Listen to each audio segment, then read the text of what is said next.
Good evening. Welcome. I'm right here. Pat, are you looking for me? Look up. Way up. Welcome to the Community Oversight Advisory Board meeting for Thursday, April the 14th, 2016. I'm going to do something that we haven't done before. I'm going to read you some information about this meeting. The purpose of the Community Oversight Advisory Board meetings is the orderly consideration of the public's business as it relates to the settlement agreement between the City of Portland and the United States Department of Justice. Preservation of order and decorum is necessary for due consideration of matters before the COAB. The public is welcome to attend COAB meetings. You're an essential part of what we do. Thank you for being here. During the COAB meeting, there will be time-limited opportunities for public comment. Public testimony on an agenda item should address the matter being considered. Other options for later testimony are emails or snail mail. When testifying, please state your name for our records. We do not need your address or any other information. Unless otherwise informed, each community member will have between 2 and 3 minutes, and that'll be based on how much time we have available, to speak to the COAB. At the end of that time, a signal will sound to signify to the person speaking that she or he has reached the time limit and it is now time for the next person to speak. Please respect the time limit so there is time to hear from as many people as possible who've signed up to speak. Please testify only to the matter at hand.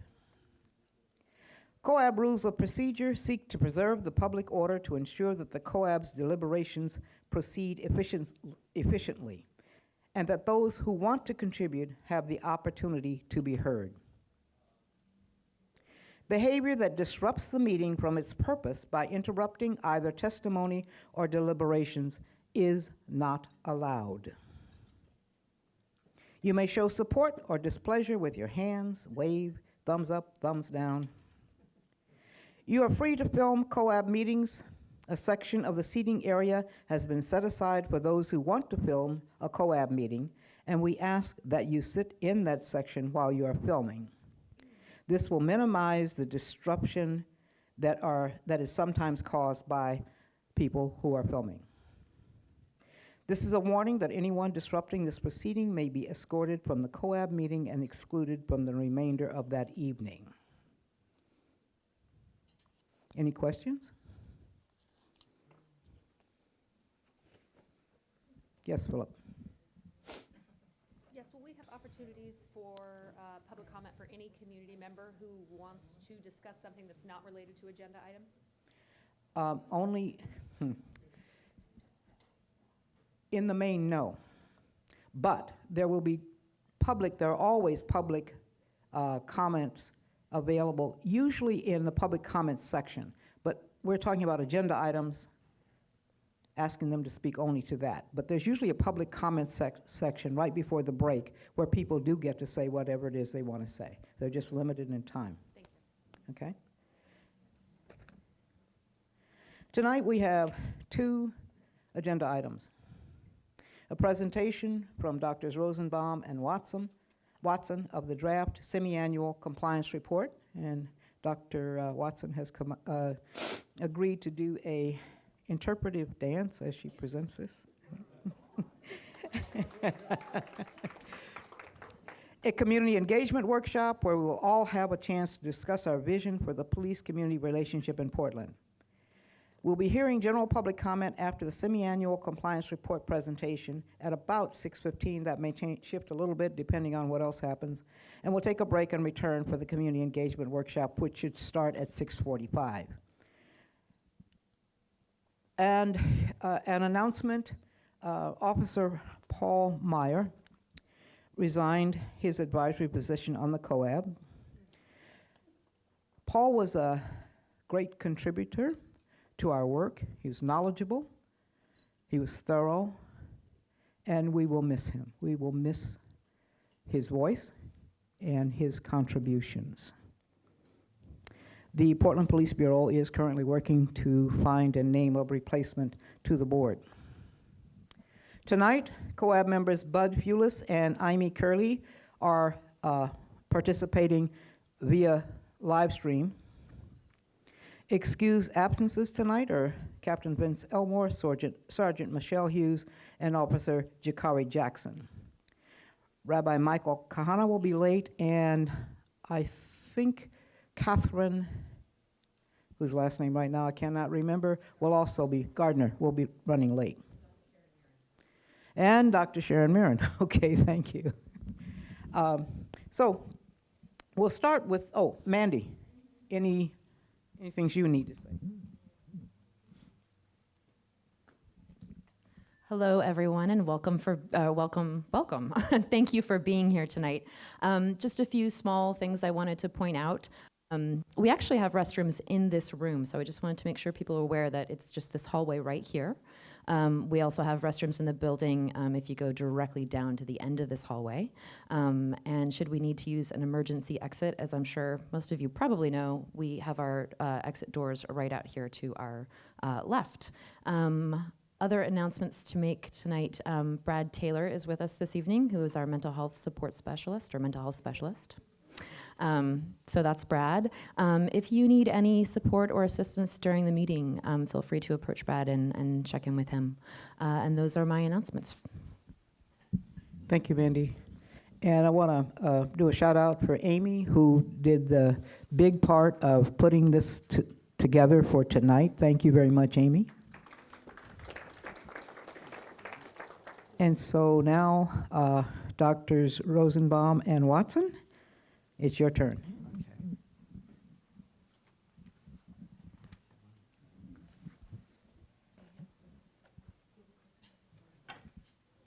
Can we use both mics, I guess? All right. Oh, so we don't have nobody's going to operate the, you are? Okay. Here comes Mandy. Okay. Yeah.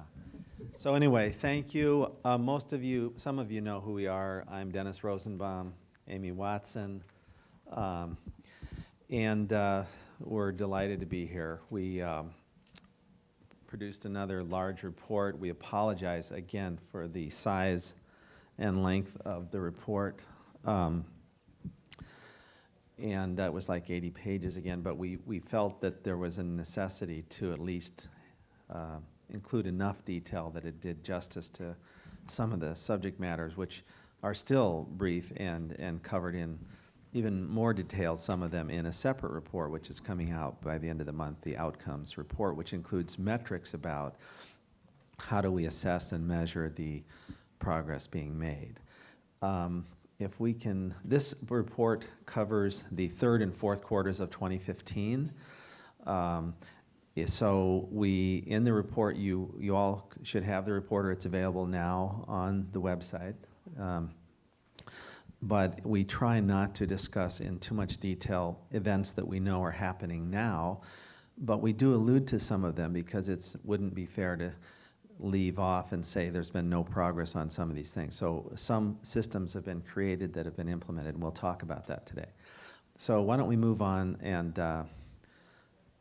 there we go. The compliance rating system, this is kind of the report card, that has stayed the same. These are the four basic: substantial compliance, partial compliance, non-compliance, but initial steps taken, and non-compliance. Not yet assessed means we either don't have enough data or we're in the middle of evaluating it. We don't want to reach a premature judgment about, so we're withholding judgment on that at this time. So if we can move on to, one more comment. I'm just going to make an overall comment. Amy and I, we can't possibly cover everything tonight. Our sentiment about the progress, there have been some movement, there is some activity, things are making headway, and the report does communicate that. You don't always get that in sort of short media coverages of these things, but Some of the folks there have been heavily committed to reform, Captain Marshman and Mary Claire and others that have been nothing but helpful, so I can't be critical of them. Whether the whole organization is all behind all the reforms, that's another matter. It's a difficult, complex process with lots of people involved at lots of levels. And we're in the process of documenting all that. So, but we want to say, and Amy will comment on all the progress in the mental health area. So let's move on real quickly. And Mandy, can we, okay. These are the areas of the settlement agreement. You already know that, this 7 major areas. And each one is very important, and we'll cover them very briefly today. So let's go, and of course the COAB is number 9 in the settlement agreement. Just a couple general areas. Amy, you just want to allude to that first one maybe before we, or should we wait till, it's up to you. You want to wait till we get to the? Well, we did have the opportunity to observe the ECIT training that was held in November and go through all the materials, and I think it really, overall, it was a very good training, and we created a technical assistance document with some recommendations, and I'll talk a little bit more about that as we go through.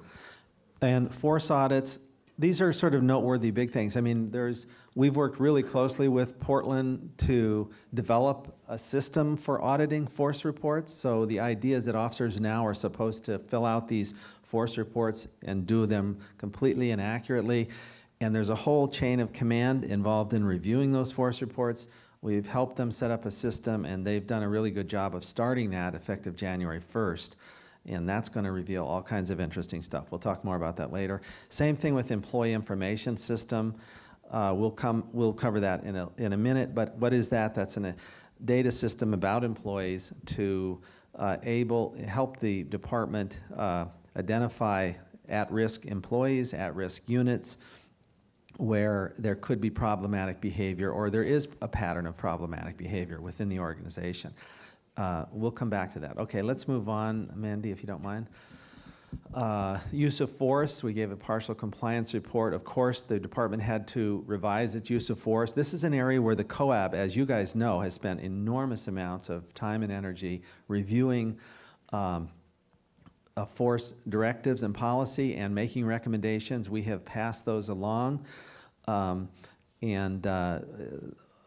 will just comment briefly that it's frustrating to the COAB, it's frustrating to the police department, police bureau, that the process is so slow.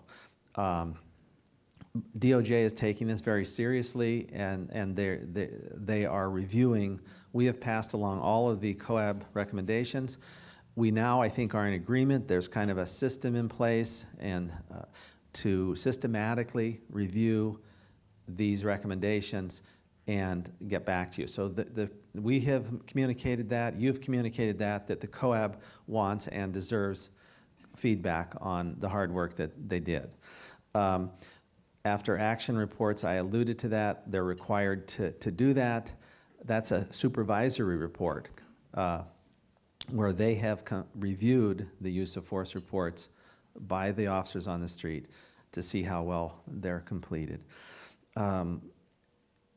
Quarterly analysis of force. We have made a number of recommendations to the Police Bureau to improve those reports and make them more usable for them and for the public, and they have been very responsive to that. So we encourage the COAB and others to also look at those force reports and use that to look for patterns and that sort of thing. Okay, Mandy, if you don't mind. Training is a huge issue in law enforcement because it's so important. It's an important part of this.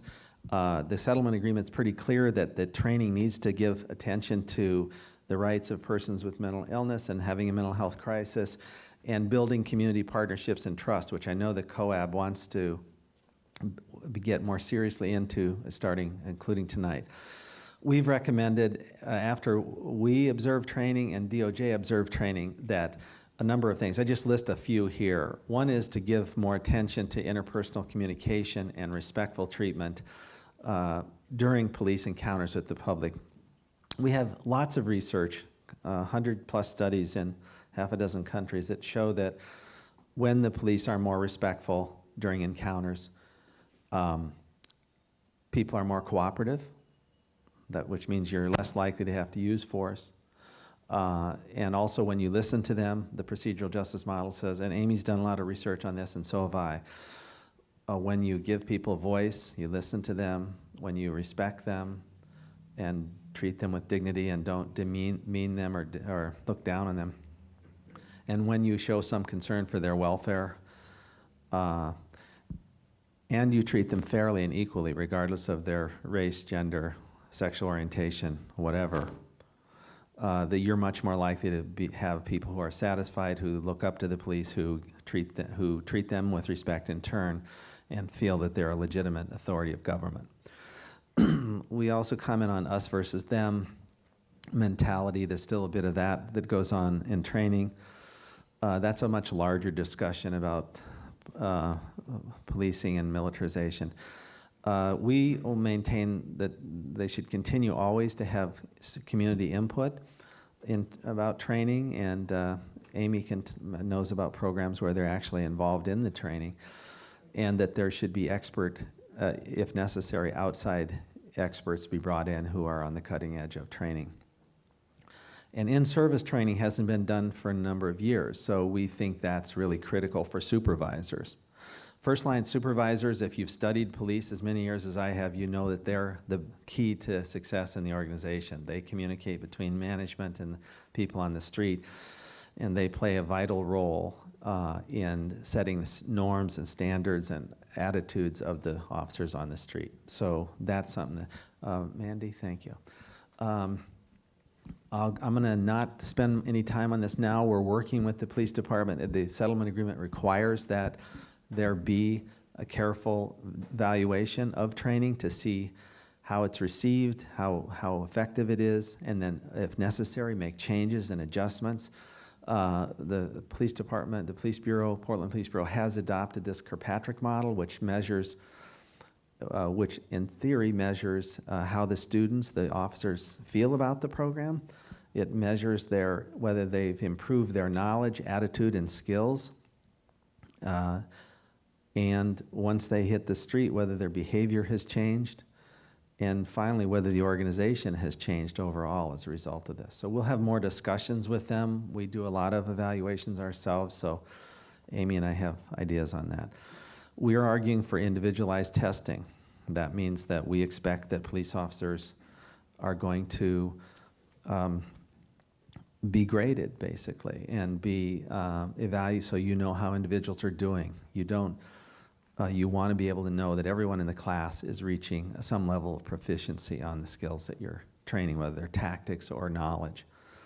And importantly, maybe Amy wants to discuss this one because it comes up later, is the need for a contact survey to measure these, and maybe what a contact survey is. Do you want to allude to that, Amy? Sure. By surveying people that actually have had contact with members of the police bureau on their experience of that contact. And we've been talking with PPB about doing one specific to mental health contacts, but also then something larger for other types of contacts as well.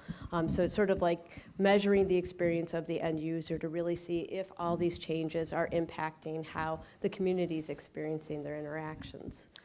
Yeah, most people don't have contact with the police in any given year, 3/4 of the public, and so whether their experience is what ultimately is important, and that is helpful to the community to measure the overall changes in the program. Public trust can also be measured this way as well, and the kind of procedural justice measures I was talking about are easily measured here.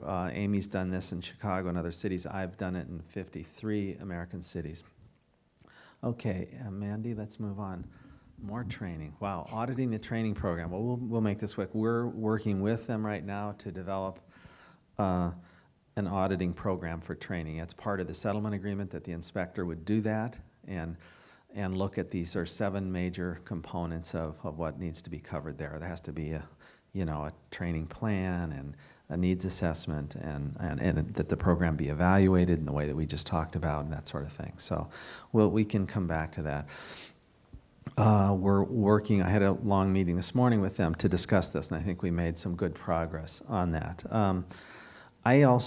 We feel this needs to be looked at more carefully, but it's not clear to me that that inspector's position, who's kind of responsible for all these audits and for the force reports, has the resources it needs to do all this work. And so I think the city may have to rethink that. We're asking them to do a lot. And so, and that they need to be in a position where when all this data comes in about how well they're doing, that the department's going to listen to them and that it's going to be respected and implemented. So we'll be keeping an eye on all that for you. Let's, Mandy. Amy, you want to? Sure. So there's the section on community-based mental health services, and this part of the settlement agreement really requires the city and its partners to help remedy the lack of community-based behavioral health services, particularly for people that are Medicaid clients or uninsured.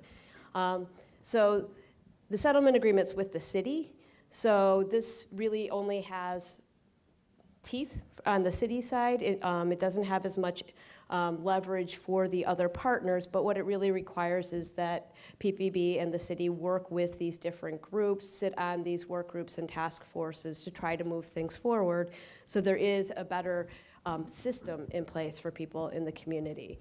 Also, this section requires the creation of a psychiatric emergency service. I think in the settlement agreement, the verbiage is walk-in or drop-off center, but as we've heard before, there's quite a bit of progress on the Unity Center, which would be the psychiatric emergency service. And PPB, it has sat on some of the work groups with that, particularly on the transportation work group for that.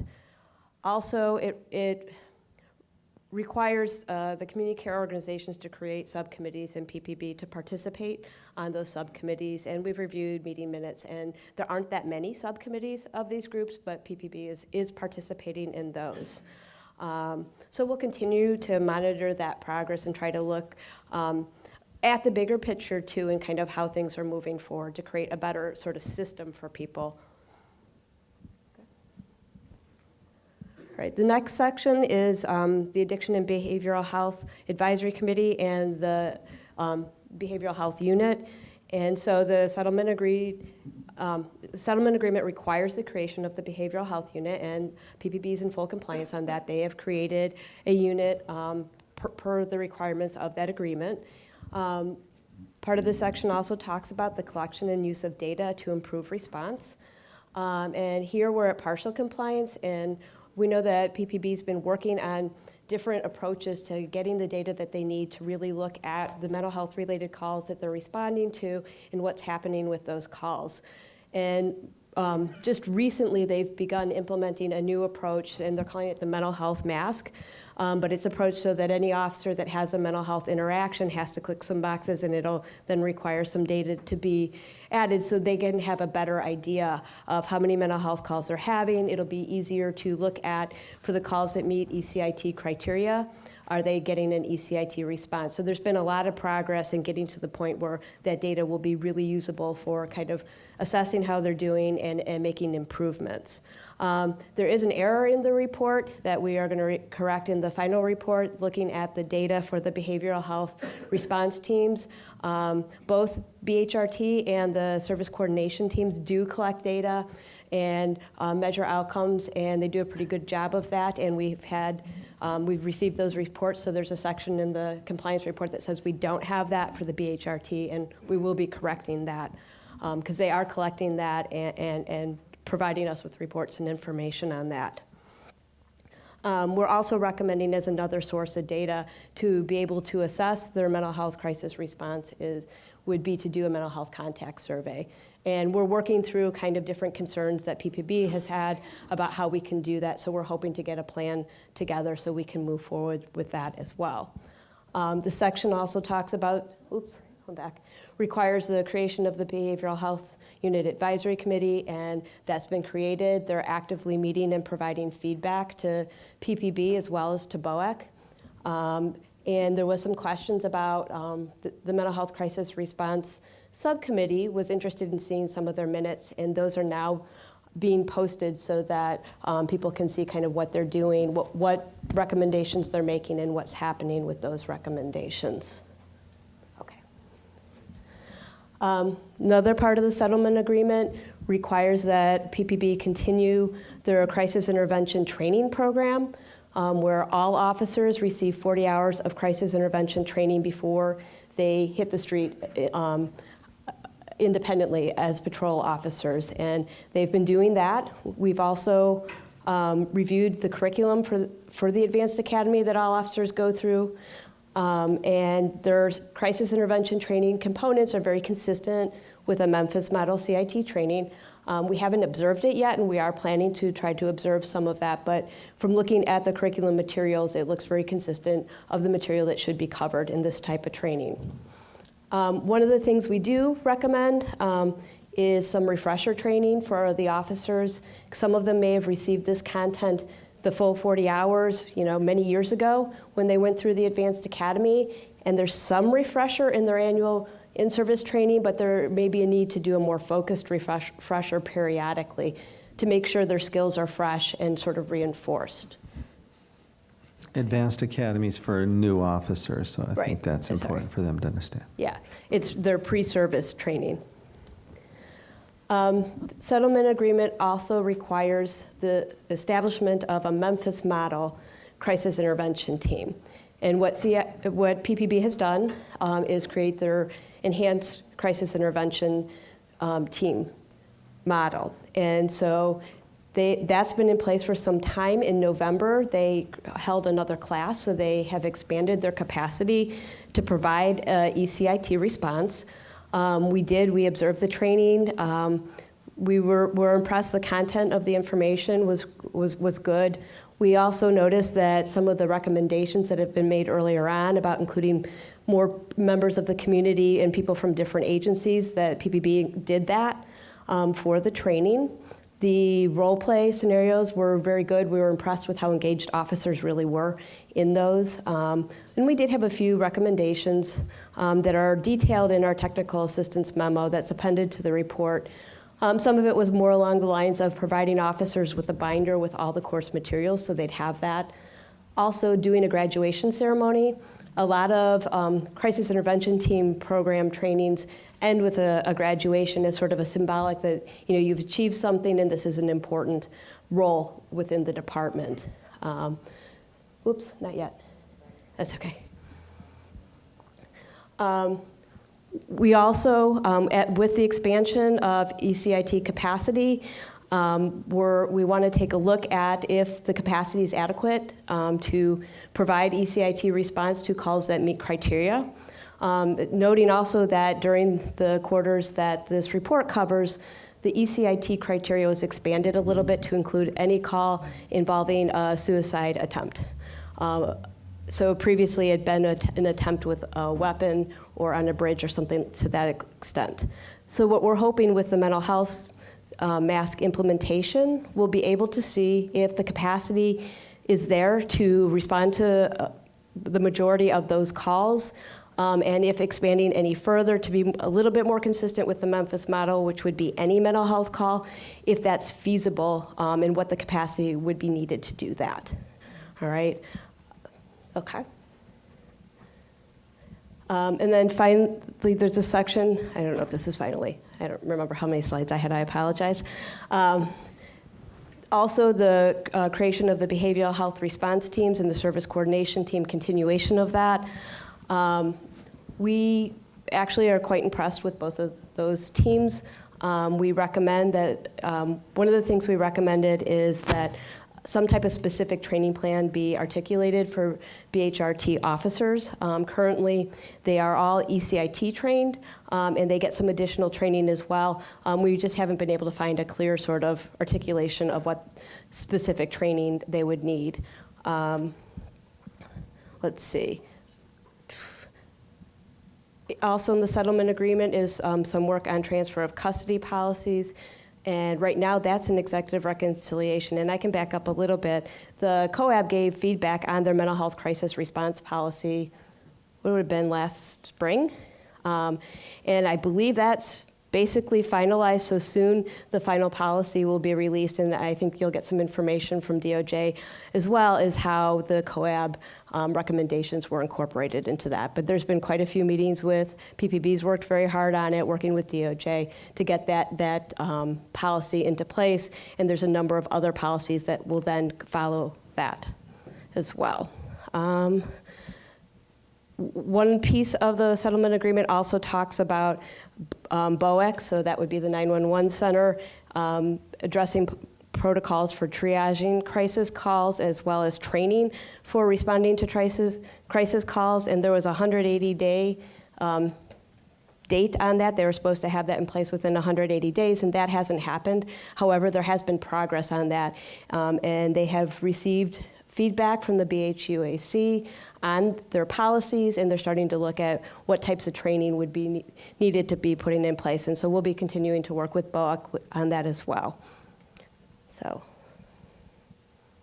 all right, now I'm going to hand it off to Dennis. And I wasn't really going to do an interpretive dance, but Dennis may want to. Ooh, yeah, we want that. Okay, employee information system. We alluded to that earlier. The agreement states, and I quote, the purpose basically is to enhance, or that the PPB will enhance its EIS to more effectively identify at-risk employees, supervisors, and teams to address problematic trends in a timely fashion. So we're working with the Bureau now to figure out exactly how far this system can go. We feel this system has enormous potential to help identify problematic issues and trends and intervene with coaching, counseling, discipline, whatever's appropriate at an early phase before people get in trouble again. And we see right now we're in discussions about what that role is. The Police Bureau sees it more as documenting that supervisors are doing this. We see it as a potentially bigger, powerful system. And so we recommended they work. There's a research team out of the University of Chicago that's doing some very sophisticated data analytic work using large-scale data from police departments that are just starting this project by the federal government. We'd like to see Chicago, we'd like to see Portland maybe contribute some of their data to that project, and this would put Portland on the cutting edge, actually. There's only a couple other police departments involved to see whether they can produce algorithms and predictive models that allow you to say what type of situations or which type of officers or which units are most likely to end up getting in trouble and under what conditions. So it's just that might help with management decisions and training and that sort of thing. Anyway, so let's move on to the next one. Same thing here, but that system is designed, there are these thresholds that if an officer has so many use of force incidents in a certain time period or so many citizen complaints in a certain time period that it flags that case, that individual, and then there's a review process. So the EIS administrators review it. Of course, we think the thresholds are really too high, but we can't really interfere with that because that's in the settlement agreement. We'd like to see lower standards rather than 3 times the number of use of force cases that other people in your unit. We'd rather see it lower. But, you know, that's not the issue, really. We are setting up, we will work soon with the EIS administrators. We're working already on creating a database so we can keep track of how they're making their decisions, how they receive these cases that have been flagged. They decide what to do with them, whether to forward them on to supervisors for some sort of action or whether to dispose of them. A lot of these are not going forward right now, and we just want to know why. There may be good reasons, but we want them to document how they're doing that. So we're setting up a measurement system for that. Let's move more quickly. Officer accountability.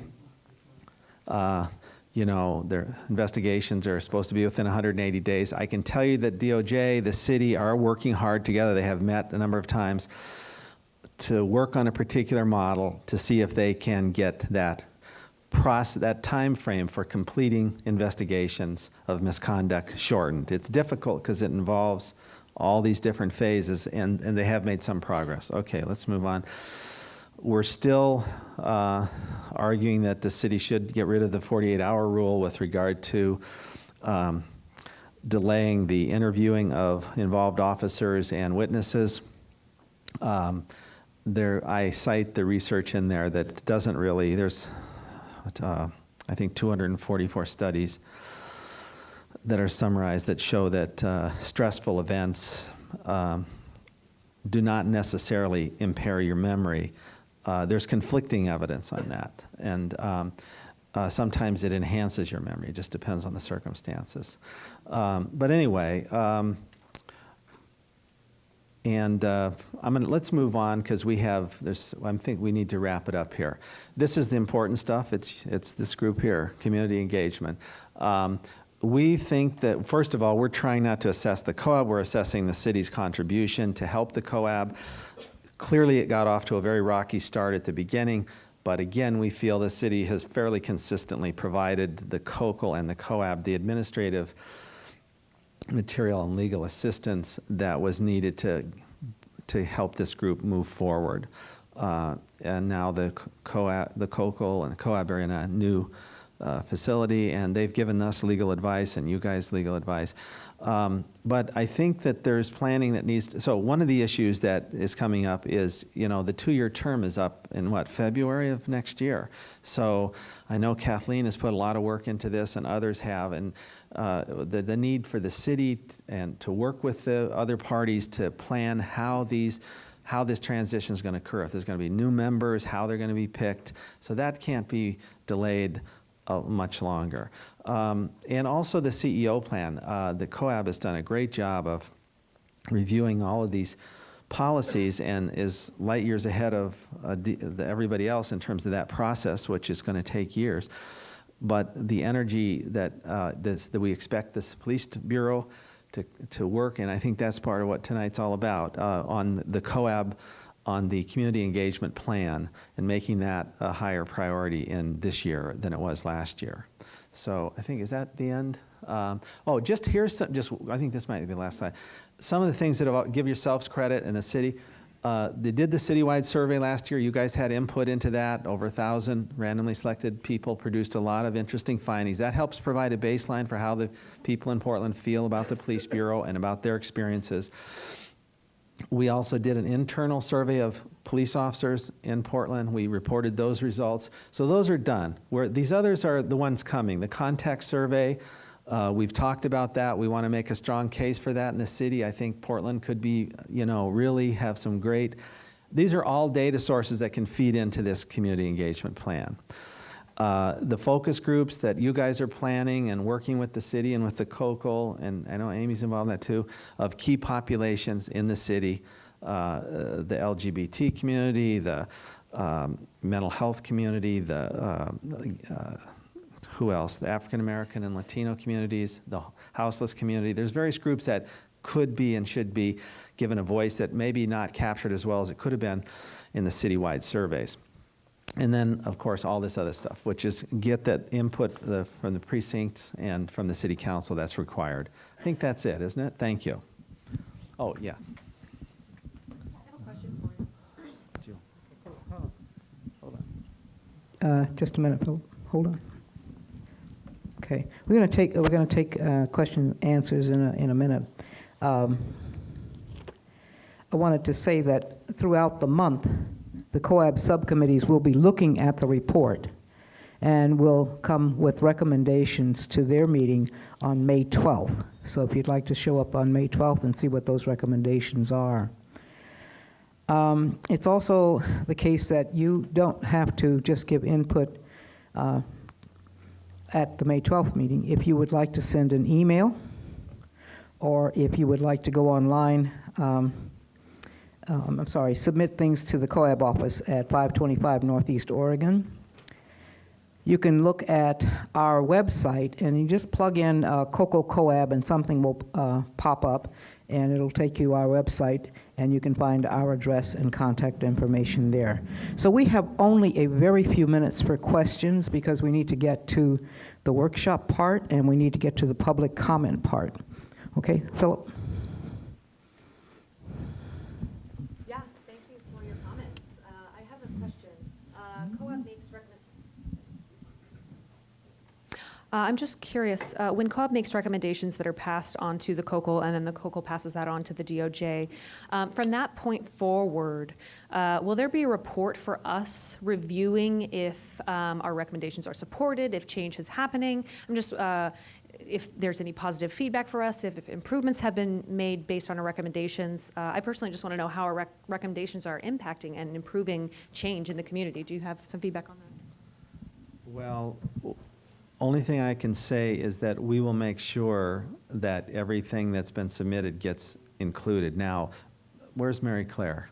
She's our local expert. Come up here and tell us, please, where the status is of this review process, that the various reviews, where they are with the, it's going to take time, and it's much, there's only been two approved so far to date, right, by DOJ of The directives? directives. Yes. And so that they're being planned right now, some further meetings, and why don't you just tell them a little bit about where this is headed, because they want to know eventually what the feedback is. Sure. What we've tried to do is establish a schedule with the Department of Justice to move these forward in a more efficient way. So because you've been working on a number of them, and obviously you haven't heard back, but that's because we haven't basically gotten to them. So DOJ has committed to meeting monthly with the Bureau as well as the COCL team to go over these. So we just, as Dennis mentioned, just finished 416, which the COCL COAB didn't have any comments on, but we just finished 85020, which you'll be getting response on. We're now moving on to the training directive. We started on Monday, and we'll take that into May as well, and then we'll have a schedule for the future ones, such as 1010, which is the fourth one, will come next, and then we'll establish a calendar for all these, and hopefully this will keep the process of getting these directives approved and enacted going forward for you. And thank you, Mary Claire. Mary Claire, actually, I'm sorry, Mary Claire. I am interested in when, how our recommendations, we can find if those are impacting PPB, how we can see if those have been accepted and improved. Will you have a report on that, or? Yes. I'm going to let her. Yeah, I can address that. So this is Jacqueline. She's the new DOJ representative to the community, and she can tell you just in a nutshell who she is and what the response is. Hi all, my name is Jacqueline Mendich. I am a community outreach specialist. I'm with the Department of Justice's Civil Rights Division, the Special Litigation Section. And I am new on the case, and I hope to be working with you all and the community, especially the people who are involved in the settlement agreement. But as far as answering your question, the Department of Justice plans to provide a cover letter with all of the policy revisions that will kind of address all of the reasons that we made the revisions and address kind of why we made them. And it should help explain which kind of recommendations we took and didn't. And should there be further questions after that cover letter comes out, we will address those also in writing. But I will be a point of contact that you can also reach out to, and that's part of my role, is to be somebody you can reach out to and have reach out to me with questions, comments, and I will give you my direct contact information. V, and then we're going to, V, and then Senator Gordley.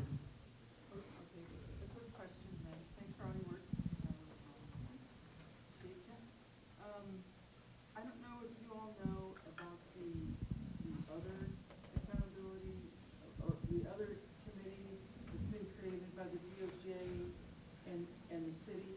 So I just wanted to be super transparent about that with the community.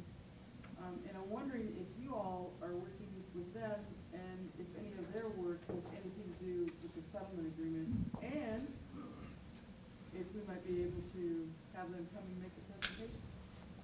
I have no idea. I'm sorry for being on the spot. What they said is they don't have any idea what you're talking about. I know a little bit, and I think that I just sent out a memo.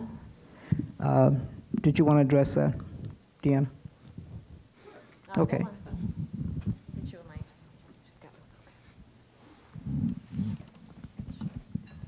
Hi, I'm Deanna Wesson Mitchell. I'm the Public Safety Policy Director for Mayor Hales.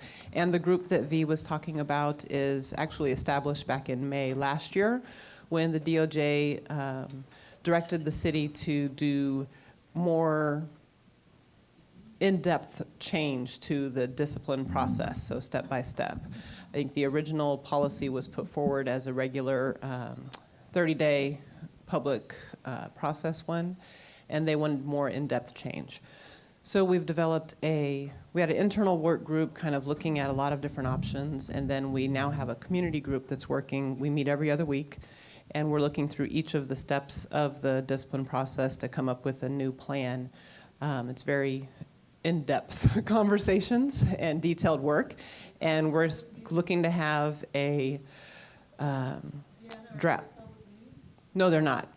It's an internal meeting that's going to be putting together a draft to share with the city council and the public on here's some ideas of what might work better, will be more clear to community, more clear to the employees of the Bureau, and much easier and help to stick within the 180-day time limitation.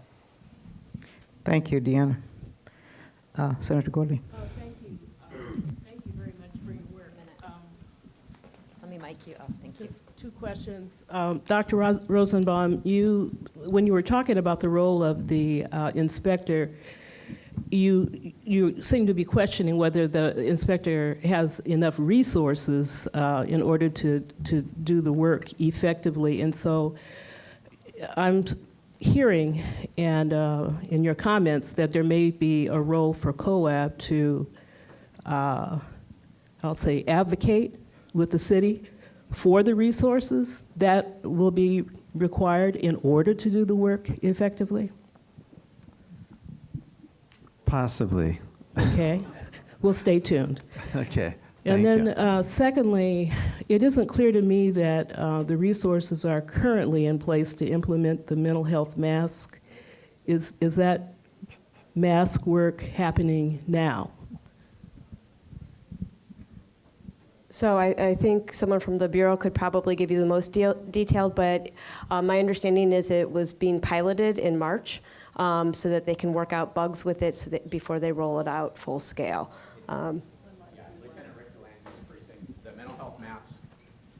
The mental health mask is live bureau-wide now. The officers are required to fill it in for every call that they respond to, and that's been in effect now for about a month. We are working out some technical difficulties, some technical failures where the mask won't load, but the vast majority of entries are being accepted and are going through normally and are being collected. Okay, I'm gonna stop questions now because we have a time set aside to talk about the report and to ask questions. You can submit feedback through May 1st. Okay? And the final report will be published at the beginning of June. I want to go into, so thank you, Dr. Rosenbaum and Dr. Watson. I want to move into public comment, but before we get into public comment, there's a message from Bud Pulis that I'd like for you to hear. He's participating remotely, but he sent us some technological miracle that let him speak to the room without him being here.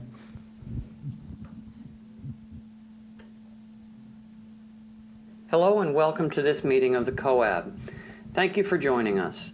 I'm sorry I can't be with you this evening, but I did want to share this brief message. At the last meeting of the COAB, I violated our ground rules relating to personal attacks. I wanted to apologize to the members of the COAB and to our neighbors who were present. I will do my best to better respect you and the important work of the COAB in the future. I hope you will find tonight's presentation by COCL of the semi-annual assessment informative. I also hope you will find the community engagement workshop exciting as we work together to help form our city's vision for the future of policing. Thank you. Thank you, Bud.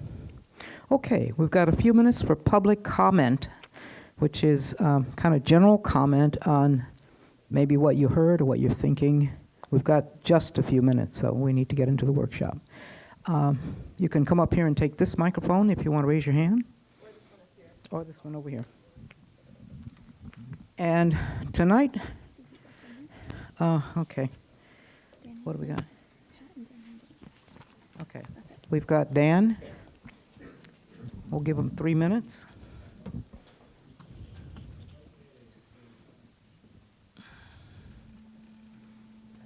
The light's on. Okay, thank you. I'm Dan Handelman with Portland Cop Watch, and I've been through the 85-page draft quarterly report, or semi-annual, report, and there's a lot of good stuff in there, and the doctors did a pretty good job summarizing it.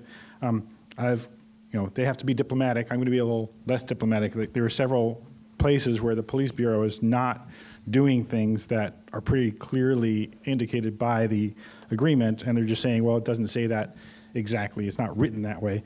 And that's what we've been referring to as violating the spirit, if not the letter of the agreement. So we're hoping to see an end to that, those shenanigans, and that the Bureau will actually work with everybody to reform. The recommendations that were passed on to the DOJ that you all made, COAB, I saw a memo that went out, and it's dated this past Monday, April 11th. And that was all the use of force recommendations you made. So it took a long time for some of those to make their ways to the DOJ and to the Bureau. I don't know if they're getting to the Bureau. The quarterly force reports, which you were encouraged to look at, used to have, I said this before, but I'm going to say it again since Dr. Rosenbaum was here, they used to have the specific percentage of how many people who are African American were subjected to force in the city, and that number is gone. It has been gone for several quarters. We want to see that come back. The report reveals that there's an enhanced crisis intervention team advisory council, which is not part of the agreement. I don't know who sits on it, or if that's something that's public information, or if those are public meetings. It's the same people as the BHU advisory council or not. It's very confusing. We would like to have seen a public discussion about this media corral that was set up. I'm expecting there's going to be one at the Citizen Review Committee meeting that's coming up next week, and I think that particularly the people who want a videotape should have a say in where that area is going to be. The training directive comments that COAB that you made went forward to the Bureau with a typo in it, and I can get back to that later. I'm thinking the report should have more details in it. There's places where it says percentages and the raw numbers would be much more helpful, or both would be helpful. And there's numerous references to the outcomes report, which last time was 150 pages long, and we're being told it's coming out at the end of this month. So I don't know how we can make meaningful comments on this report unless that report's available. And if it's 150 pages again, and it's not available till the end of this month, we need to have an extension on our comment period past May 1st. Thank you. Thank you, Dan. Pat? Okay. All right. Let's take a break for about 10 minutes. Okay. Thank you.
Has everybody found the appropriate table?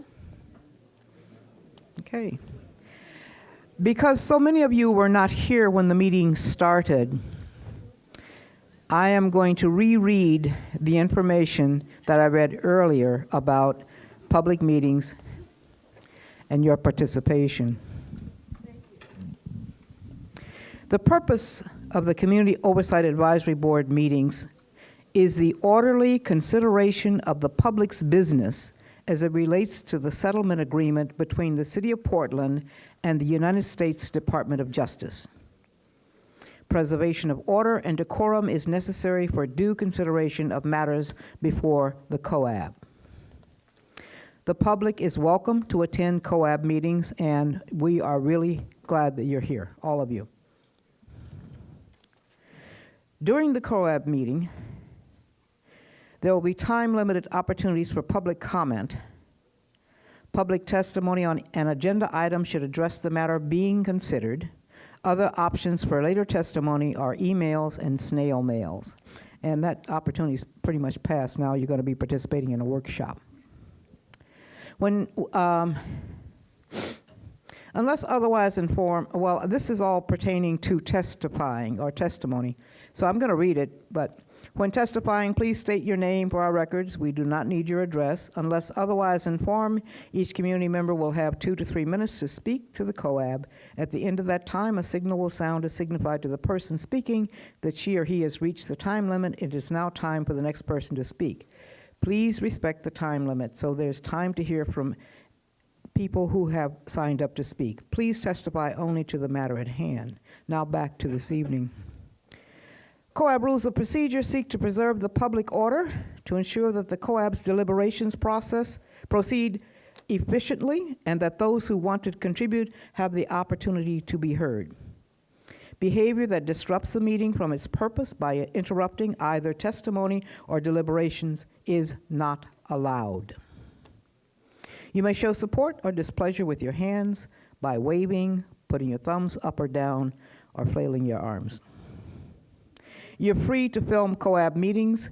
A section of the seating area has been set aside for those who want to film a COAB meeting, and we ask that you sit in that section. This will minimize the distractions that are sometimes caused by those who are filming. It will minimize the disruption of our meeting. This is a warning that anyone disrupting this proceeding may be escorted from the COAB meeting and excluded from the remainder of that meeting. I hope that was clear. We're going to move into the next part of our evening, and this is going to be facilitated by Laquita Lanford, who is a COAB member, and Commander Chris Urihara. I turn it over to you. Would you like to have this mic?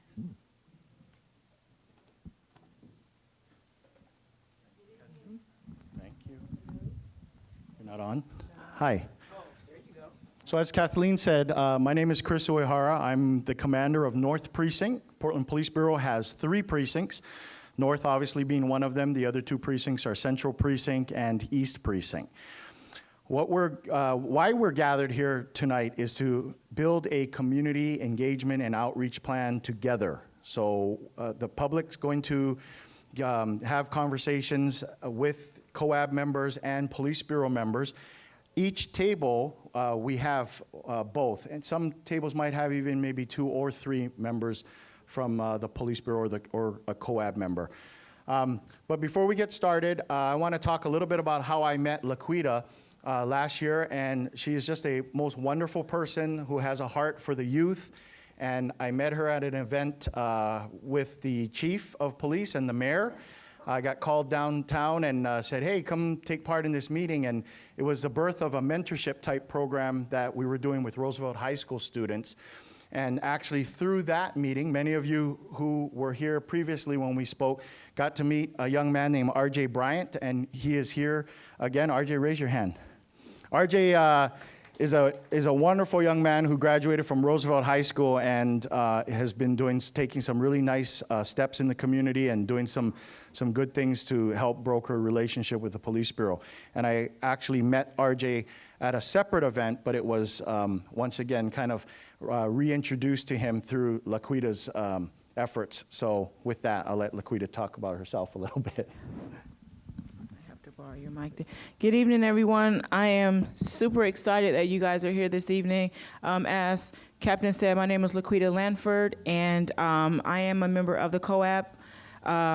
It's been, a year and a couple months that we've been in this process.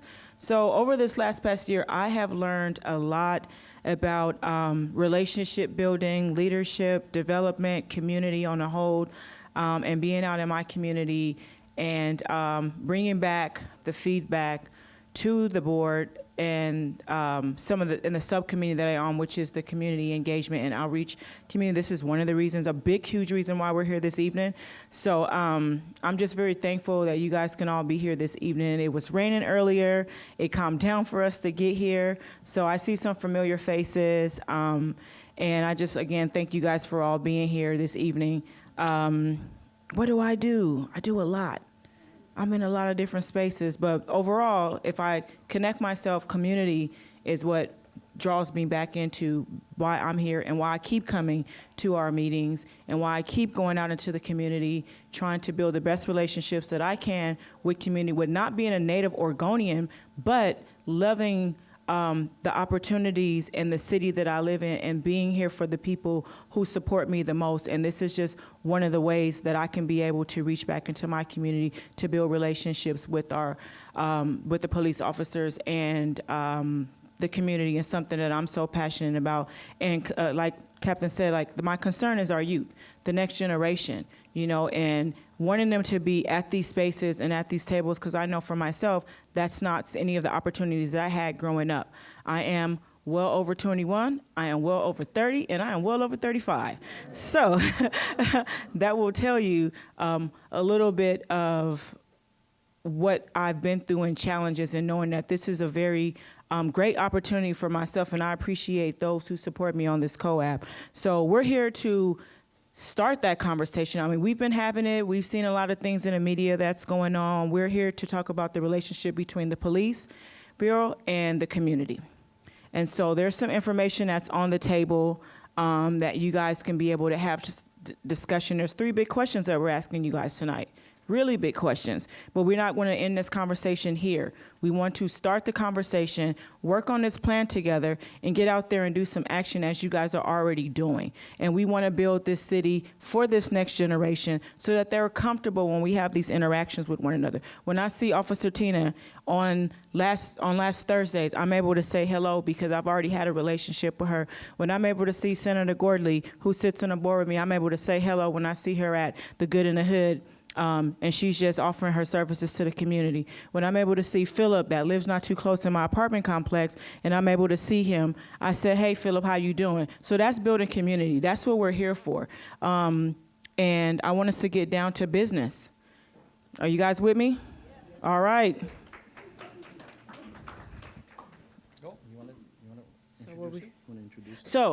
Back on me, right? So these questions that I'm talking about, that I mentioned, which is 3 focus questions, is what do we want the relationship between the police and the community? What do we want that to look like, right? What does that feel like to you when you hear that? We've had a survey, we've had focus groups, we had, plethora of conversations, and now we're here with that question. That's the first question, right? Second question is, what is the responsibility to achieve that vision? The police bureau. What does that look like with the police bureau? And thirdly, as a community member, what's my responsibility? What's all of our responsibility, whether we're in a bureau or institution or in a school or in a setting, what's our responsibility as community to take that on and how we want to see that? So those are the 3 questions. I think we'll start off with that. At each table, there's a COAB member. If I can get some of our COAB members to raise their hands for me so that you guys know. Right on. So our COAB members are going to be, again, building a relationship and hosting you guys and making you guys feel comfortable enough for us to, get together and do this. So I think that's the piece that I'm supposed to end with. Is that me? That's me? All right. All right. So if everybody wants to get started on the first question, what do we want the relationship between the police and the community to look like? From the police perspective of things, you will be helping us build police legitimacy, right? Police legitimacy is really what the organization is after, and the mechanism that drives that is procedural justice, which means that people in the community have to feel that when they call the police will treat them with respect, with fairness, and that the rules will apply evenly and equally to everyone.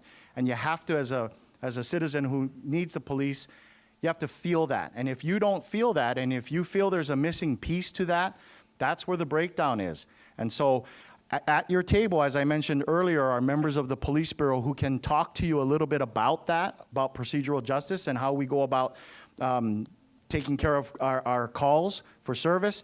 They can also talk to you about community activities, events that we do, and most importantly, talk to you about the day-to-day operations, the in and out, if you would, of how the Police Bureau responds to 911 calls and how we treat citizens on each and every one of those calls.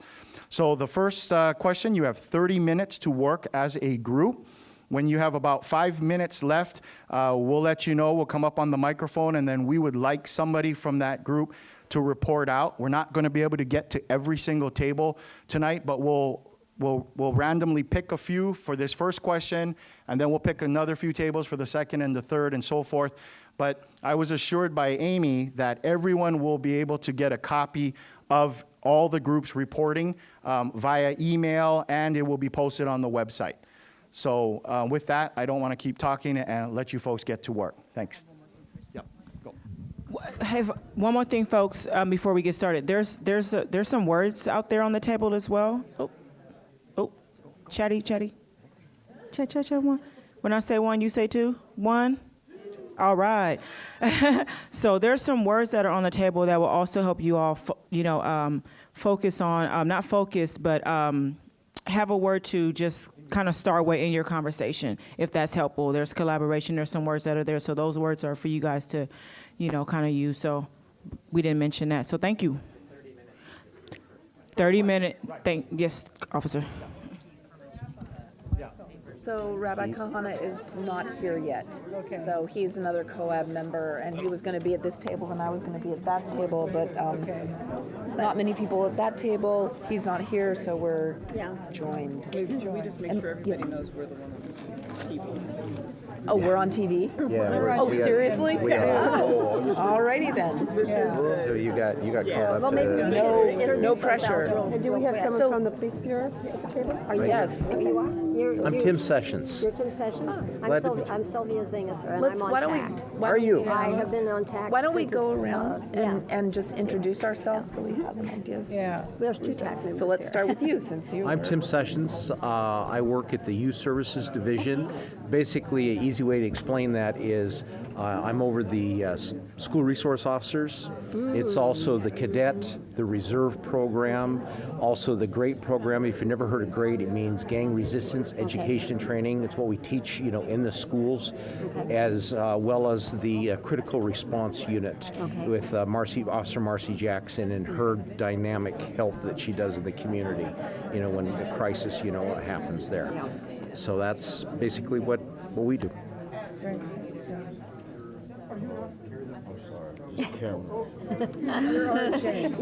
Your back is to him. Does that make you feel better? My name is RJ. I graduated last year, Roosevelt. How I came more involved was because I just decided to be my own guy, and speak up the truth, and not be like every other teenager, as in like have hatred towards law enforcement. But I decided that you can grow and actually have opportunities if you actually have connection with them. There's more than that, but I don't feel like talking like that. Thank you. Thanks. I'm Joni McClellan. I'm the president of the Portland Fellowship of Reconciliation, which is a nationwide and an international organization looking for reconciliation among people and groups and countries and cultures. And we've been interested in this problem with Portland for a number of years. And so we wanted to get involved. I'm Deanna Weston Mitchell. I work for Mayor Hales, who is the police commissioner for Portland, and I'm the policy director for the police bureau specifically, and used to worked for the police bureau for almost 10 years, so I'm very familiar with how it operates, what it's like to be a police officer. And I'm from Portland, so I know what it's like to be a community member, and I still live here. So. My name is Susanna Boston, and I 1 year ago joined the TAC, which is the Citizens Training Advisory Council, and I've spent most of that time working on some processes to have a very lightly administered but repeatable self-sustaining process for seeing training content and providing recommendations in May. So hopefully this year the TAC will actually fulfill its obligation and submit those recommendations to the chief. And I've learned a lot along the way. I'm interested in better connecting with other groups to see how we can collaborate, not overlap as much, or bring other people into our process. Sharon Myron, and I'm a member of the COAB, and I am an emergency room doctor at Kaiser, and I am involved with and passionate about working with people with mental health crises who we see far too frequently in the emergency departments, and it's not a good place for them to be, and so so I'm really glad to be here with everyone. Hey, I'm John Bitlinski. I also get to be a doctor. It still surprises me that they let me do that. And I'm specifically a psychiatrist. My particular area of passion is community psychiatry, so stuff that happens away from hospitals. And these days I get to be Chief Medical Officer for Cascadia Behavioral Health Care, which is one of the nonprofit community mental health providers here in town. My name is Sylvia Zingesser, and I'm a medical technologist, basically retired. I'm a board member for NAMI Multnomah, and I'm also familiar with Darrell Walker, your CEO. He is my Yes. boss. And he's on our board. And I'm also on the Training Advisory Council, and before that I was on the Crisis Intervention Training Advisory Board. So I've been around a long time. I'm Ginny Churchill. I work at LifeWorks Northwest, which is another large mental health agency. Cascadia and LifeWorks kind of split the business. I've most of my career has been working in crisis services, so people going through mental health crises. It's kind of my passion. And right now I'm a service director, and I oversee several areas of the organization, but one of them is crisis services. So in crisis services, our goal is to keep them out of your emergency room. So, I guess starting, I'm not sure, there are no rules for this process, so, but we are to look at the first question here. So, what do we want the relationship between the police and the community to look like? And I'll take notes. I think a bunch of us are taking notes. I'm not sure if there's someone who wants to volunteer to be the spokesperson if we're called upon to speak. Awesome. Great. And so I'm going to give you the red card. We can, or if you want, we can write and then. You want to read it? Yep. After we get close, after we figure out. We'll consolidate it all, get it on there, and. Yeah, I think what we'll do is, after we talk for a while, then we'll all come to agreement as to what we want to be on the red card. Yep. So. That's good. Big question. It is a big question. I think one of the things that I keep hearing, and I've been in Portland since 1962, so that's been quite a long time, is community policing. And you probably, how long have you been with the Portland Police? July it'll be 29 years. Oh, yeah, so you've heard this one before. And I think Chief Bruce was the one who really tried to institute the community police model. There was a time that I remember when the police were allowed to wear their hair long if they wanted to wear their hair long. And one of the things I've heard community-wise is they would like to see the police department not be so militarized looking. And that sends a message that not only are they the police, but do you know what I mean? I'm curious. May I just ask you about that a little Sure. bit? Because you were talking about wanting the police department to look different, and as I was listening, I was trying to turn that into how that would change the relationship between the community, the community and the police bureau. I think sometimes it's a perception that people have that if you were to, the way you look, the way you present yourself, that you are a part of the community as a part of being separated from the community, that somehow or another that we're all more oneness than okay, the police have an unusual situation today because we live in a world where ever since 9/11, now everybody's worried about the police being trained to be able to respond to any kind of a terrorist situation. So that puts them in a military position, I think. I have to say this is my observation. But at the same time, we're asking them to be part of us as a community. And so how do we bring the police in so that they feel like they are more a part of us and that we are more a part of them, that we can build that relationship where we can build trust with each other, that we're not trying to do each other in, but that we are trying to work together to make a better community. I don't know if I'm making sense there.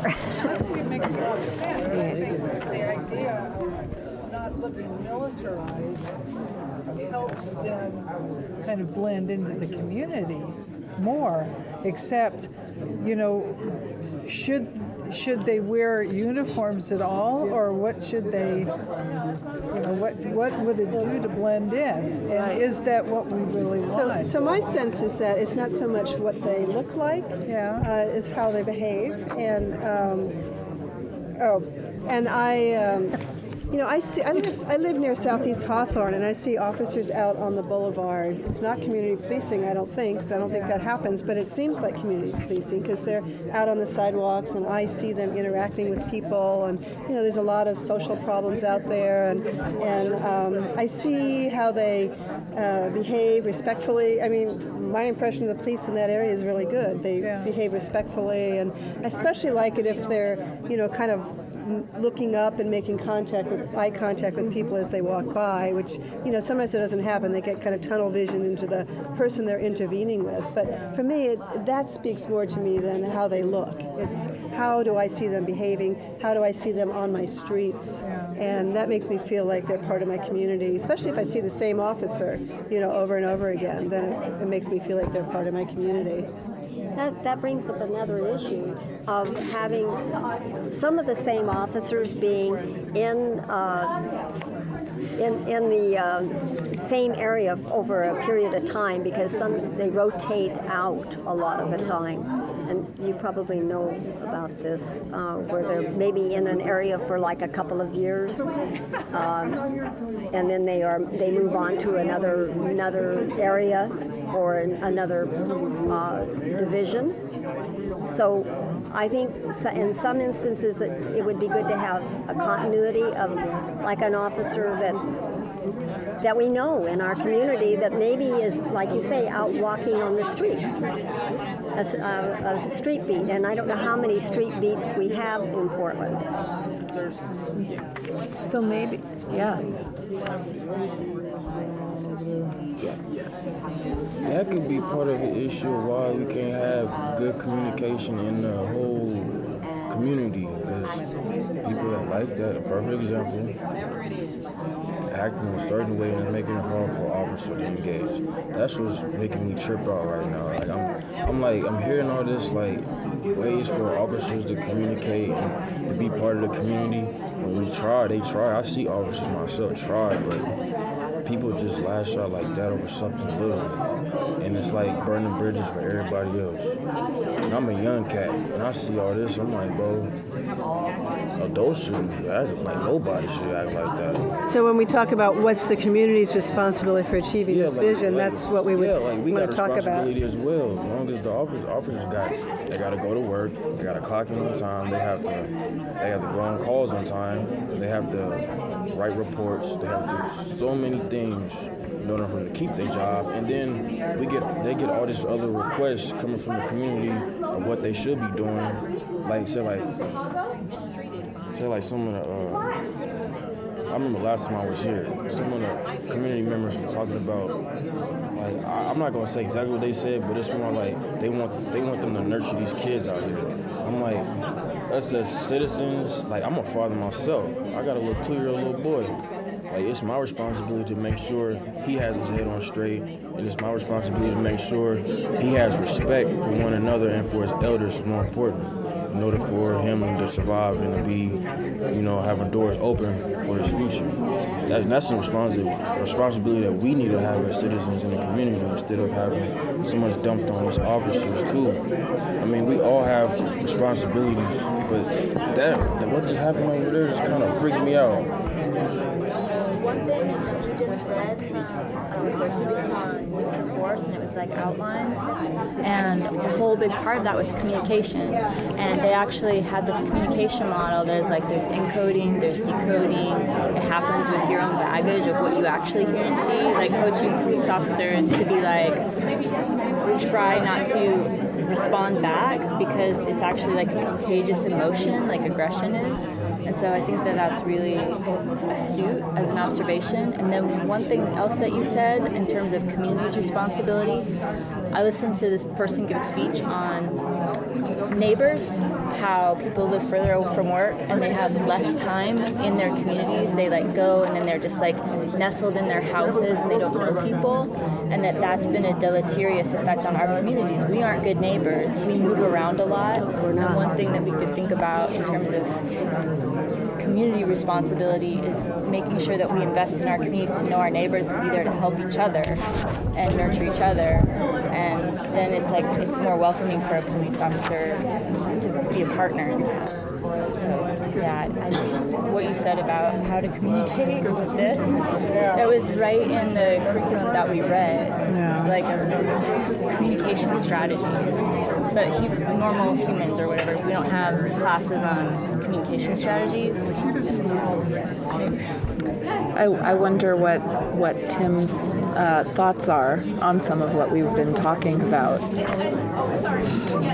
The thing that I'm impressed with as far as community policing is that we have, in the Portland Police Bureau, have pushed more towards community engagement because we feel that we need to do that first so that we're comfortable, so that we understand it and understand our neighbors, so that we understand who we serve, who we work with, and who we have to try to help solve problems with too.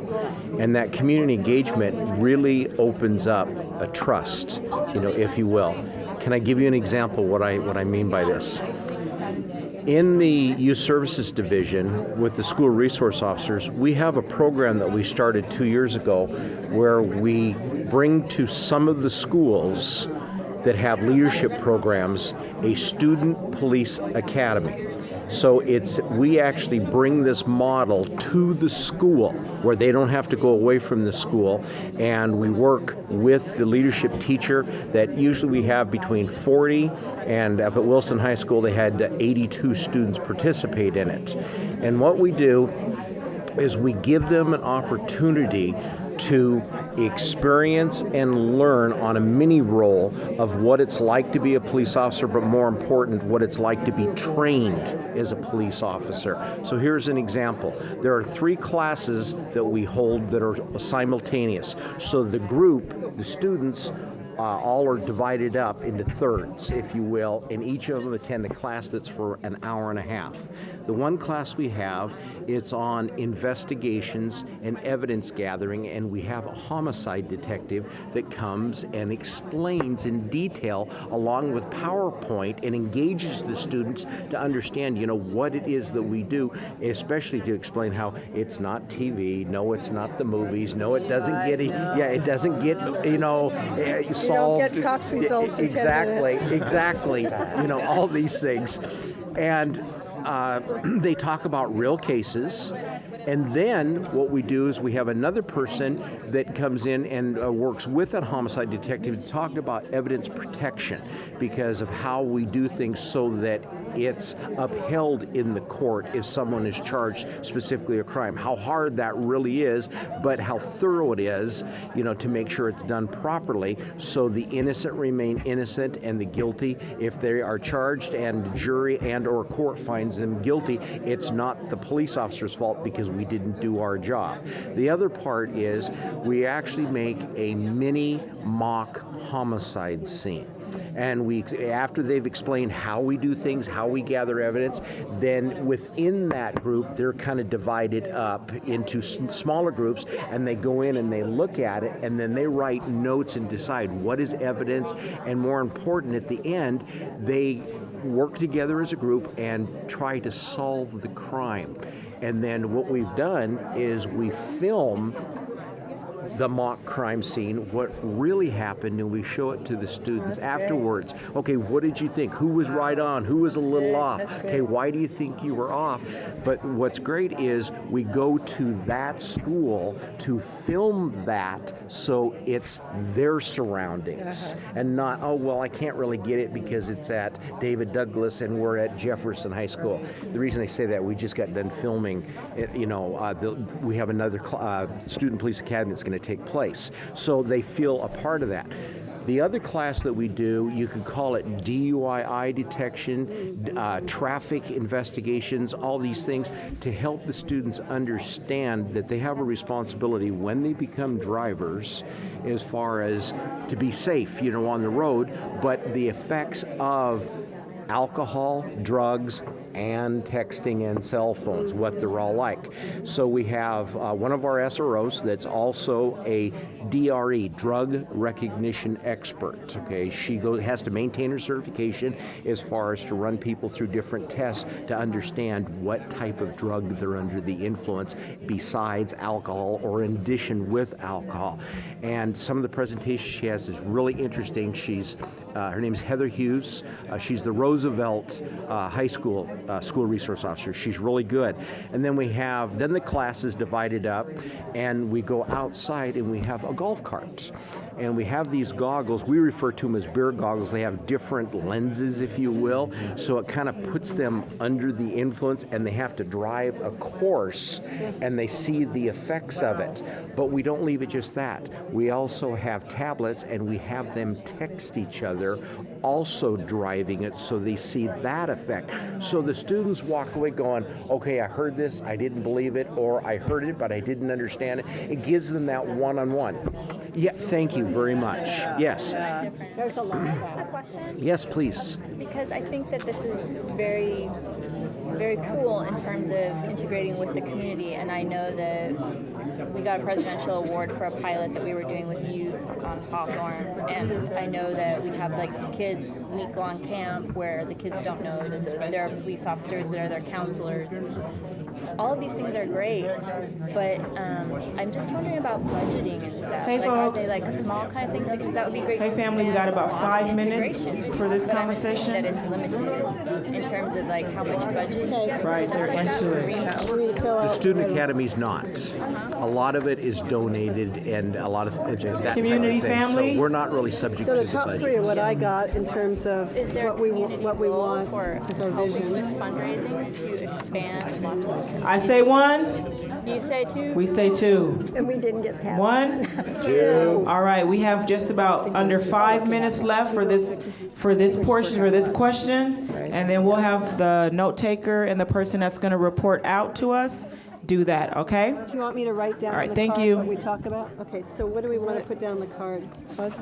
Community.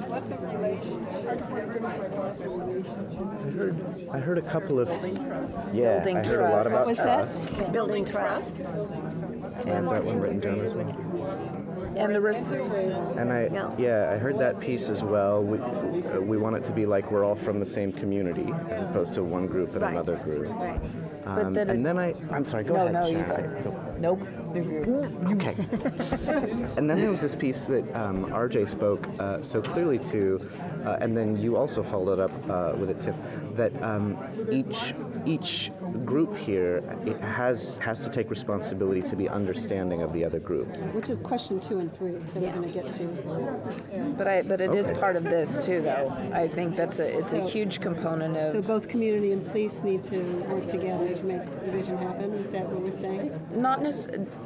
I think within like that's each not of quite their it. own, groups, there's a responsibility. What I think RJ was saying, responsibility of the community as well to treat others, including the police, with respect. Yeah. And responsibility of police to treat them, With other respect. officers and the community with respect. So it's from both sides, but it is a responsibility. It's how we treat another human being. How we treat another human being, Yes. yeah. And part of that comes from having actual relationships. I think that's the Yeah. difference with the Yeah. community engaged, because community policing, it's a lot of people define it differently. Yeah. And so the police bureau has gone more towards looking at community engagement. You're actually engaging with people, and the walking beats are a perfect example in Hawthorne, where it's the same officers who get to know the people who live and work in the area, and who are coming to visit for various reasons, and they have that time to actually make that face-to-face contact, communicating. They're not in their cars. What did you call it? Community, not community. The policing. community engagement, or what? Yeah, it's basically kind of to better define community policing. Yeah. It really is community policing. It's just, it also is talking about highlighting that relationship piece, because when you're in a relationship with someone, then you are able to communicate with them in a way that that each understands, respectful relationship, and it's so important. Just like who was saying about neighbors moving around, yeah. And as we get closer to our neighbors, and if the police are actually a part of that neighborhood and know the neighbors also, it just helps, everything works better. And the point about not moving officers around a lot, very good point. Yeah, I think so. So I have building trust visible and integrated into the community. There's a responsibility in the community to treat others, including police, with respect, and for officers to treat community with respect. Community engagement, where police have time to develop relationships within the neighborhood. Good note taker. We want the relationship to be. These are words that popped into my head. I don't know that they needed to be added there, but we want the relationship to be sustained, familiar, friendly, Yes. trusting, Yes. respectful, and invested. Yes. Because that sustained means that it's ongoing, not a That's right. one But time. that's the funny thing, is that So that's the nature of yes, a keep relationship. those words. That's right. I got You sustained. have a lot of time together. You have multiple Start here and instances go of down there. sincerity So and trust and sustained, listening. familiar. That's the nature of a relationship. So when we say that you can have a relationship without those things, we're really misusing the word. All right. But we need to also engage in a Hey, folks. non-violent way of communicating too. Yes. Because so many of our families have parents or, where they have gone into a community where All right. that's what they So learn. that was our It's just first- a violent way. Handwriting? The conversation is good.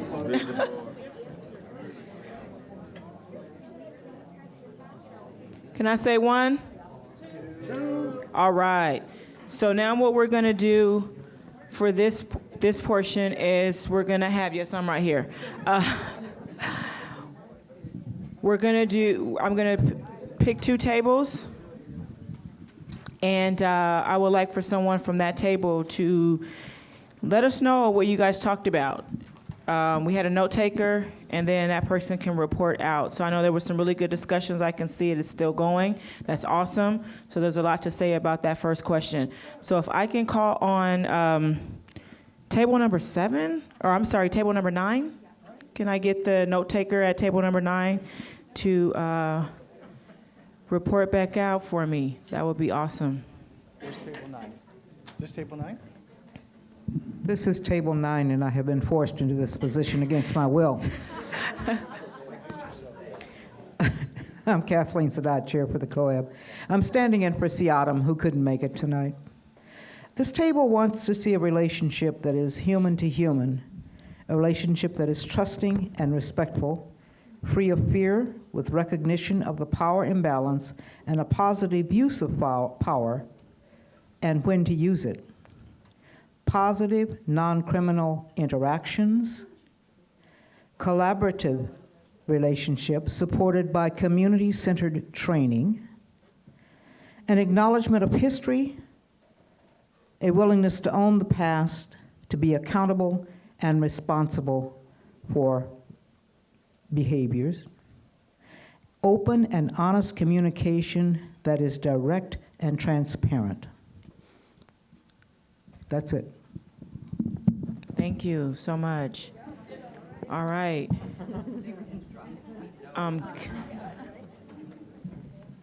So, collaboration relationships, community-centered training. What more did we have on that from that first table? We didn't get everything, but what we did get, yes, and we will have the cards. So relationships, human to human, positive. I love that positive. And the interactions, owning on our past to heal our future, right? That's very powerful right there. And open, honest, and I believe that's community. Communication. So communication? Mm-hmm. Communication? All right. You guys all good with that? It sounded like that was something that was kind of happening at your table with those words as well. All right. So I feel like I want to call on table number 1. Woohoo! So how did it go over here, guys?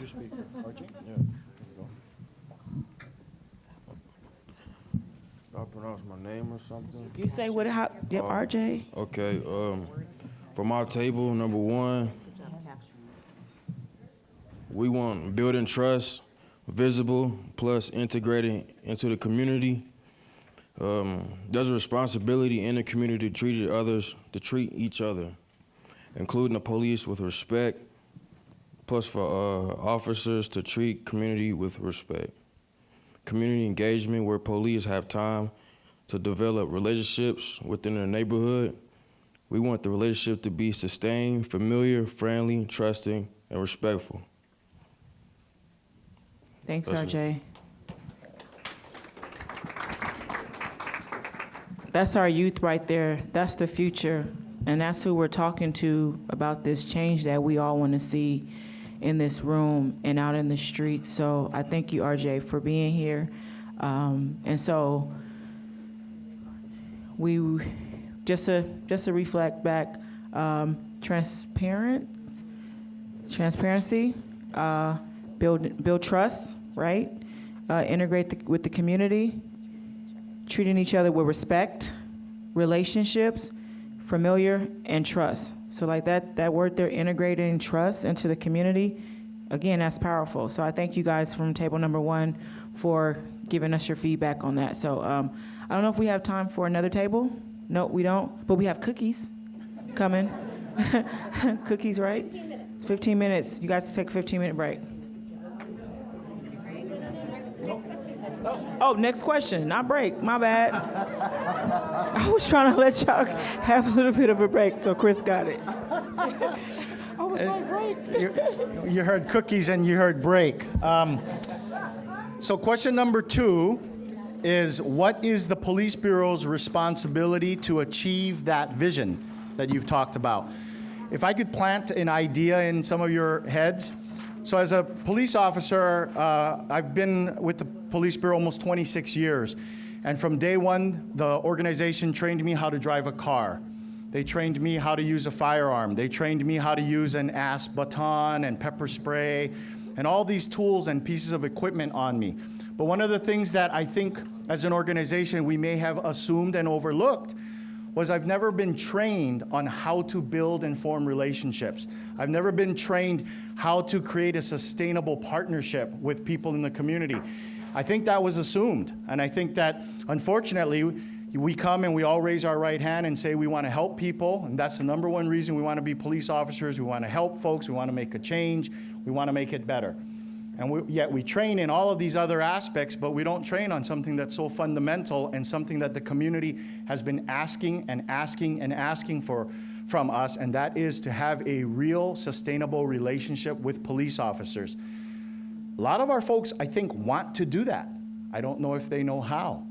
Some of our folks naturally do know how to do that just because they're an extroverted personality, they're wired that way, and so you see the same folks at many of our open houses and events and things that we do as a community. But as an organization, maybe we need some help and some direction, some guidance, maybe a wish list that some of you can help us put together tonight to bring that type of training to the organization. So I throw that out just as maybe a food for thought. So with that, have your conversations. I think you have 15 minutes for it. Same thing. We'll reconvene here in about 15 minutes. Yes, yes, you can. Yes, you can. I'm a firm believer in this. Yes. Are you one of the guys that always shows up at the community things because you're next? You are that guy. I think I saw you once before last summer. And this is only my opinion. I think a lot of times many police agencies, the reason that they don't teach this is because they assume the new officers already have this ability and will bring it with them. That's part of it. The other is, like Chris was saying, is that there are many who would like to do it but don't know how to do it because they've never done it before, unless they were a salesman or, I'm going to really go off the bat, a missionary or something like this, do you know what I'm saying, where they got into the community, they developed relationships, they show their honesty in their face. You know, it's interesting. I bring up missionaries. I was a missionary for 2 years in Taiwan, okay? Oh, wow. And the Chinese had a great saying. I won't say it in Chinese, I'll say it in English. You can have all the abilities and talents you want, but your nose always stands out. And they always pointed out the Americans, we had big noses compared to the Chinese. In fact, that's what they used to call us, a doga, you know, big nose type of thing. And they didn't mean it as a insult, it was just a matter of fact type of thing. It was an observation. Thank you very much. That was it. So the big thing that I look at is it's not going to work if they just train this by itself in the police academy. That's a start. Yeah, okay, that's a start. They should do that. It's not going to work. There's some curriculum. Exactly. It's also not going to work if they just do it as a class, as we call it, in-service training every year. The only way they're going to do it to complement it is with community engagement, and they have to have assignments where it's not just one time. That's where the word sustainability keeps coming in, to where it's constantly practiced. And then they bring it back to the field. What's the field? In the patrol cars, responding to 911 calls, where they bring it back and put it to use, you know, in there. As an example, what I would like to see have done, but I don't have the ability to ensure that it will be, I wish we could include field training in the schools. I think that's a great idea. I think that's a great idea. I would love it. I would love to have it. To have 1 or 2 weeks of a brand new officer work side by side with the school resource officers. They learn how to talk. They learn how to make friends. They learn how to be genuine, and guess what? They also learn how to listen, because they see right in the face of youth, right off the bat, you're an adult, you're telling me what to do, but you're not listening At to my me. agency, we have officers and, well, this is with the Sheriff's Department, we have deputies and counselors paired up and they ride together. And you know, when they intervene with a person with mental illness, they're acting as a team and interacting with that person. And the officers that are doing this, so the deputies that are doing this, I think over time you see them develop this huge skill just from being with somebody who's modeling that sort of behavior. And we also for them. have that in the Portland Police Bureau Yeah, too. But that's only a select few, if you will. Our eyes want to include it more. Yes? Which is, my assumption was that there are two things that go hand in hand for what you're talking about, which is culture and recruiting. Because my perception is that maybe people who self-select towards the police have a more hierarchical point of view anyway. They want to help, but they like to be in charge. And I don't know if that's true, but that's my perception or my assumption. Some of them. And when you have like a culture where maybe it's changing, but my assumption is that the police culture is maybe not as touchy-feely because you have to do a lot of stuff. And so people that are self-selecting into that might not necessarily have that strength in those skill sets. And then my other thing is like, what about recruiting? Like, how do you handle that through recruiting? Like being like, hey, we can kind of do your intake and we see you're strong in this, but you could have more classes in this to be the type of officer that we want, to have the type of culture that we want. Is that the way I look at recruiting to support what you're saying is our interaction with the youth, with college students, on and on. That because when you have those positive, sustainable relationships, all of a sudden it surprises us. We get those. Gee, I retired from the military. I'd like to be a police officer now. Why? Because I like what she does. I like what he does. And we're seeing some of that. And same with, in the schools, our relationship, with the students that we see. We have a lot of cadets, and a lot of people outside of the Portland Police Bureau assume all the cadets want to be police officers. Not true. Not true. What's great is many of them want to be a part. They love the community service and the community engagement, and many of them will become math teachers, will become politicians, will become lawyers, doctors, whatever, but won't become police officers, or they may go into a different line of law enforcement work, this type of thing. Mental health. Exactly. But see, more important, our goal is those that come in, what's the main goal? They're better citizens because they learn how to serve and they learn how to be genuine and to interact and respect each other. That's our goal, why we want people, in it. And that's the one thing that we show, at the high schools. And because of the Student Police Academy, we get a lot of people who we'd like to fill out an application and like to try out to be a cadet. Well, I didn't have any idea that. Whereas, I'll even say 20 years ago, that was not the case. Oh my gosh. The cadets, and many of them were called police explorers. No, their main goal was, I want to be a police officer. That's not so much the thing today. Well, Yes?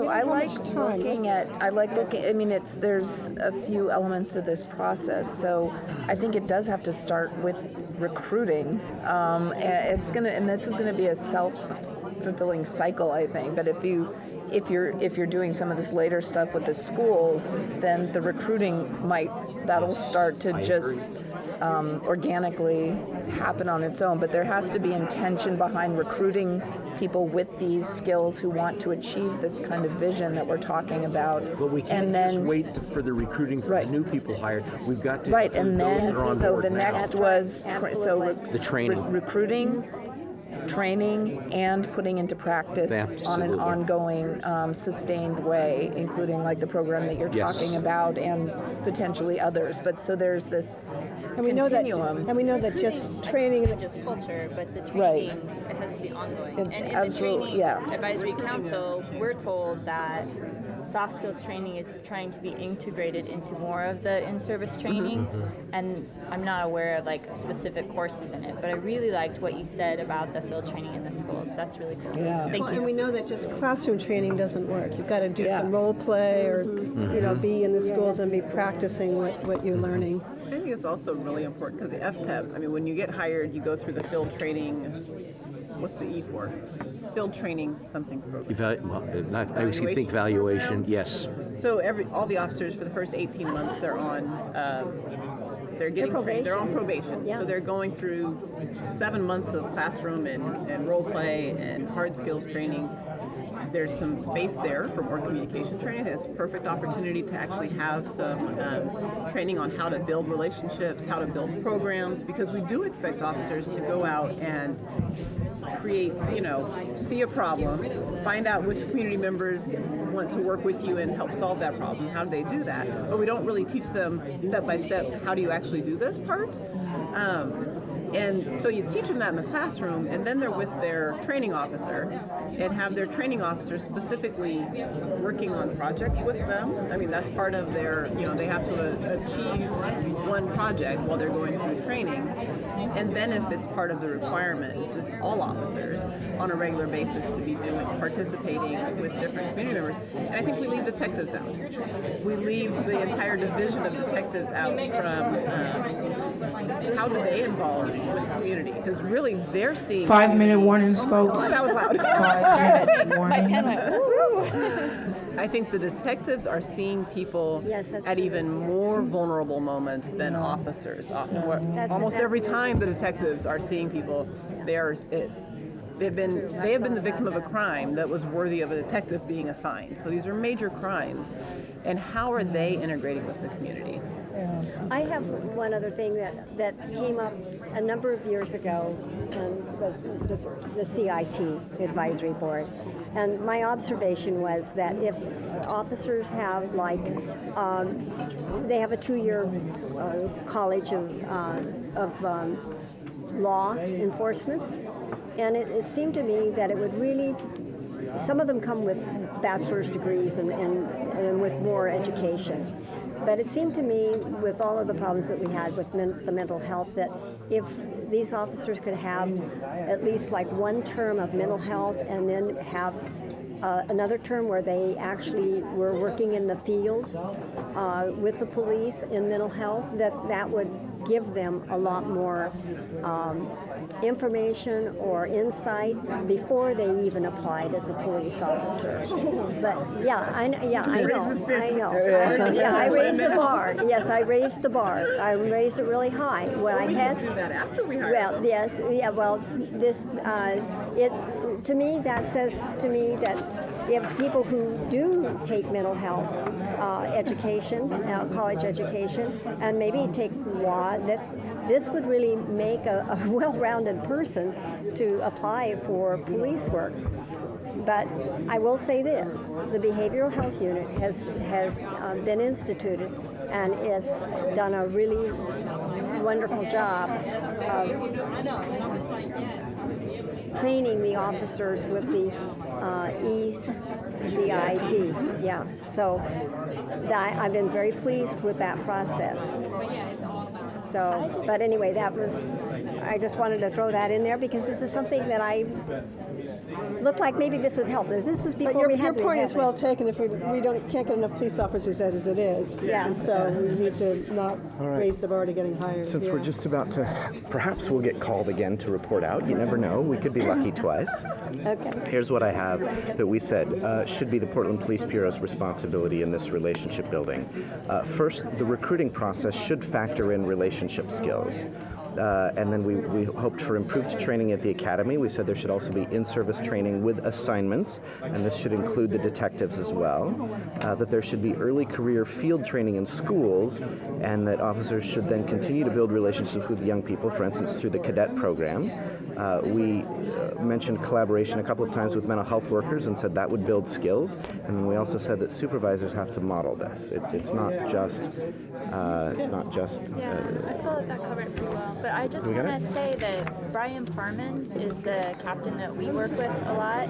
And what I keep telling people that ask me about what I'm doing, I keep telling them that there's this huge window of opportunity for culture change because so All right, many community officers family. are retiring and rolling off. So we have this like 5-year window kind of. That's why I feel like it's so important that it's the police bureau's responsibility to focus on When I say elevating, one, expanding, and recruiting. Two. All right. How do you guys feel about that second question?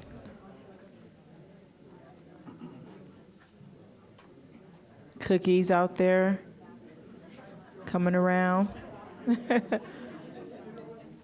So the second, the table in this round that I feel most closely to call on right now, it's gonna be 5. Table number 5. Yeah. I also want to thank all of my COAB members that are at each table. Give them a special shout out for all the hard work that they do.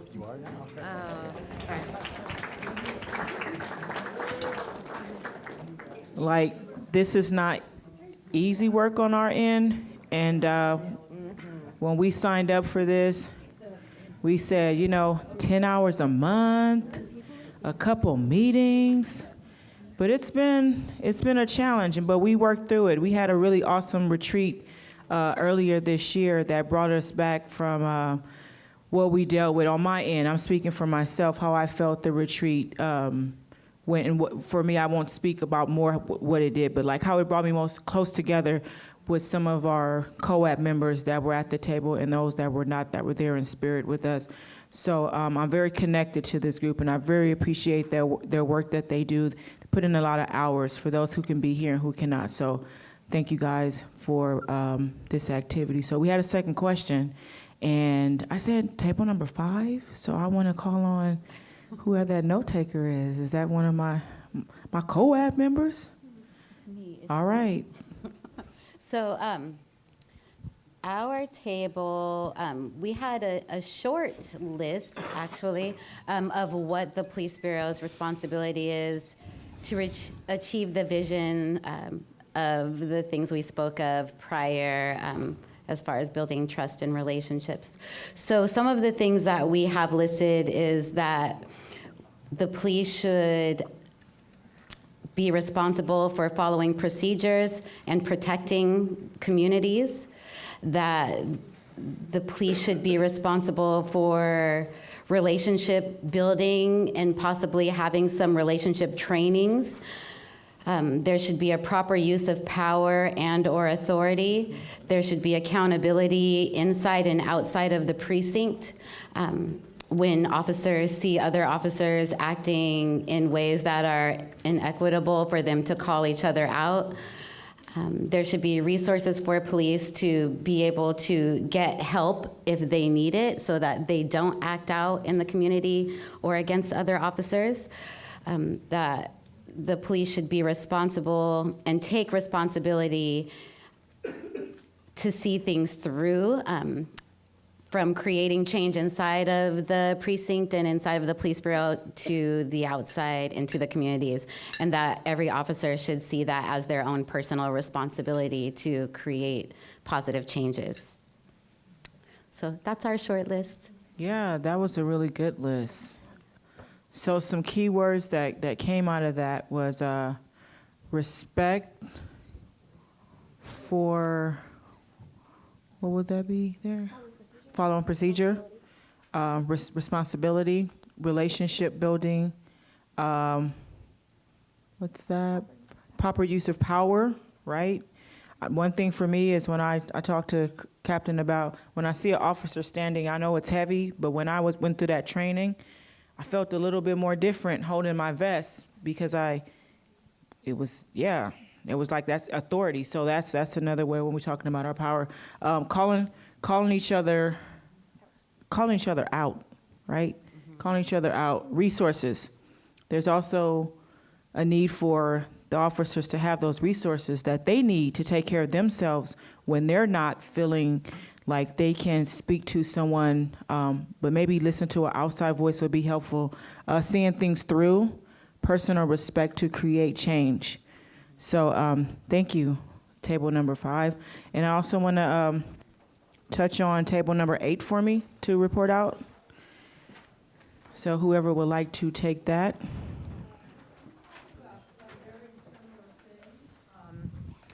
Power was one of the main things that we talked about, and we talked about the police not necessarily recognizing when they interact with another person the power that they have and the power that they're presenting, because they come dressed up in their uniforms with all their weapons hanging on the sides and in their pants and legs and whatever, knives here and there and tasers and guns and whatever. And in that regard, it does affect relationships with all people, including family people and with wives, and perhaps causes some issues in employee power dynamics, gender issues. And a person by the name of Gil Martin was mentioned as someone who has written on this topic and written on the topic of entitlement, and maybe an author that you want to read. So we felt that there needs to be more training on interacting with the community, and a need for more interpersonal accountability as opposed to system accountability. We talked a lot about the scheduling problems that create sort of not normal relationships, because as our police person was talking about, if you work nights or you work 3 days and have another 2 days off, you aren't working the same schedule as other people. You can't, play with them and work with them and go to church with them, and that causes issues. We also talked a bit about officers perhaps living in Portland and owning the community as opposed to living outside and just coming in here for work and leaving. Another emphasis for us was officer safety, and a belief that although officers need to be safe, the emphasis should be on everybody being safe, not just officers. That's basically what we talked about. Thanks, Table 8. That was awesome. So what I heard was some captured words. Safety is huge, most definitely. More training or interactions with the community. The emphasis on interpersonal accountability, and looking at how an officer's shift schedule affects their work. Again, building the relationships inside the Bureau with one another in order to be effective on the outside with community as well I would say is important. Yeah. Is there anything else on that? All right. Thank you guys so much for that. Just Jimmy? Yeah. Oh, you did another table? Another question, right? Yeah, we have one more question. One more question. We'll call on you, Jimmy. We'll call on your table on the next one. Huh? Jimmy's Promise. like, I want to report out. Jimmy's excited. He wants to report out. So we heard a lot about the relationship pieces and the responsibility of the police bureau. So question number 3 is, what is the community's responsibility to achieve that vision? Understanding from a police bureau perspective, we have to be cognizant and recognize the traumas that some of our members in our community have suffered, and be willing to take a step back, if you would, and really listen, really be there, be present, and listen to the hurt, listen to the pain.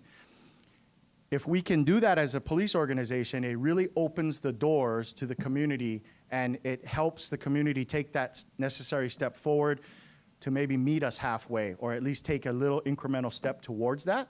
So I will say on behalf of our organization, we are human beings and we are not perfect, and we have made mistakes in the past, and we realize that we have caused trauma and harm in the community. And again, we internally, looking at our organization, have to make sure that we let our membership know that they will not be vilified if and when they make a mistake, if we only make sure we own it, right? And that's what the community's been asking. So again, this last question, if you would take some time and work on this with the community's responsibility and how we can help strengthen that relationship with the police, that'd be great. Yeah. All right. Okay. Okay. So they gave us 15 minutes? Yeah. Yeah. So it'd be nice if we could make sure that everybody has a chance to say something. So maybe even kind of go around the table or something. Oh, yeah. Mm-hmm. All right. Are you gonna don't? Okay. I ain't laughed in a long time. Sorry. But it starts with the kids. Like I said, with my son, I'm making sure that when he grows up as a young man, that he's taking his responsibility serious, and that he shows respect to one another, so that case he won't have to nothing come bite him in the butt. You know? I mean, because it really starts with the youth, because that's where, depending on the youth, is where our future as old people are going to land. Like, where is it going to be? Is it going to be burning buildings and riots in the future, or is it going to be a whole bunch of lawyers and doctors and people who pursue their careers and athletes? You know, it starts off with them, and make sure we have the facilities that Sessions was talking about inside of the schools. That case, they can be inspired. And I mean, as of other than the youth, our responsibility is right now is to reevaluate ourselves as adults, and really like look in the mirror, like, what am I doing wrong? What's my responsibility as an adult in order to make it better where I live? You know, like things as in take time to look at videos on YouTube. There's videos on YouTube of everyday officers' life. You know what they go through. They can look on YouTube, or they can take classes, or even go on ride-alongs. They got those. I didn't find that out until I got to working, but they got that though. Like take classes or take a ride-along. Just take one ride-along trip. They gonna see. I went on one not too long ago. I was like, okay, now I see what the officers go through. A lot of people are out to hurt and harm officers that's doing that job, which reminded me of the one lady who got killed on her first day. I know y'all heard of that. She got killed on her first day. That's ridiculous. We need to, really make sure our community is solid without, isn't there like flyers or something that's open to this for people in the community to come in? No, flyers. Yeah, as in like promoting, as in like we have this meeting. We got those. See, that's another thing that the community lacks on. They want to make a change. They want to change. You see a flyer like that, attend it. Don't just, I'm going to just... So advertise. Advertise. Advertise for each other, not from the police bureau, but like as a community. Like if you and your partner want to change, you see a flyer like that, oh yeah, we going most definitely. And I'm calling on some more people. Let's go. I mean, I try to call it some people, but they don't want to change. The community has to be involved itself. Yeah. Yes. I like it. I think we need to stop thinking of other people as other. Yeah. You know, if we think of neighbors as an extended family, I often think I have 2 grandkids who live here in Portland, and I look at all children as being people that I want to make sure everything is okay, and crossing the street and seeing something that might be going wrong, or somebody's lost or something like that. I think it's important to be able to see each one as part of the big family. We're all in this boat together, and it's so true. So I think it's our attitude for each person that lives around us. You want a home, a wonderful home. You couldn't ask for a more beautiful home than people getting along well. Well, we could all learn something from that. We're all lacking in that. Exactly. Yeah. So just opening your eyes and how do you bring that out into the community? So by being the model. But we need to get more people engaged in that, and how would we do that? You know what I mean? And we're talking about it right now. How can we make that happen more? By being the neighbor you want to From neighbor have. to neighbor? Be that neighbor. I think so. Yeah. Inviting the neighbors to something, There's so many people who sit alone in their homes wondering why somebody doesn't come by. And I think that's the nice thing about communities, especially clubs or church groups. There's somebody out there calling, there's somebody out there caring, and it just takes, how would I feel? And then you turn around and do that. Do we still have neighborhood police watches? Yeah. Does that still go on? Yes. It was years ago when my neighborhood did a neighborhood police watch, and it was just great because we got all the neighbors together and we got some officers there, and I just thought that was a wonderful chance to connect with the police and to increase the the viability of the neighborhood. So that's something to really try to promote. Yeah. Well, the neighborhoods, I love the way that the neighborhoods were arranged in Portland. Yeah, Portland's because special that Portland way. Parks plays such a role in bringing people together for the films, and there's just a lot of community involvement that is, I think, so special about Portland. I think one of the things, I don't know what they call them, but 1145 and over in Albina, there are different, there's an idea now being discussed about, I think, community members going on walks with police officers in more areas, because it started out as a response to gang violence. And so in certain neighborhoods, pastors are walking with community members, or with police officers and other community members. But it works really well, and it's a good relationship building, and kind of the idea of community members being ambassadors for police officers to their neighborhoods. Yeah. I like that a lot. That's good. Community members as ambassadors. Yeah, it has to start somewhere if you're going to do the modeling and. It always starts with you. Yeah. And I think that idea, actually, I think a student came up with that at one of Laquita's forums. Hey, community family, we got 2 more minutes, please. 2 more minutes. Thank you. I haven't heard from you guys. Something. I was just thinking about how officers, when they encounter people having their kind of like worst day. And also we have disparity in our community, so I feel like it's tying into what you said and also what you said. It's our responsibility to like make sure young people have opportunities for success and be the change that you want to see. As a community, as a city, there's a lot of disparity, and it's on an economic level, it's on a school level, and as long as people are kind of checked out and being like, oh, well, the police, they have to go into these bad areas. Why are there bad areas? And that's about, I think, being accountable on a deeper, broader level that ties into what both of you said. But I feel like that's very big and not specific or actionable in any way. But it's It's true, though. I know exactly what you're saying, and that's, So officers that's are what's going to so have to hard go into about it. bad areas. Why are they bad? Because we're not building community equally.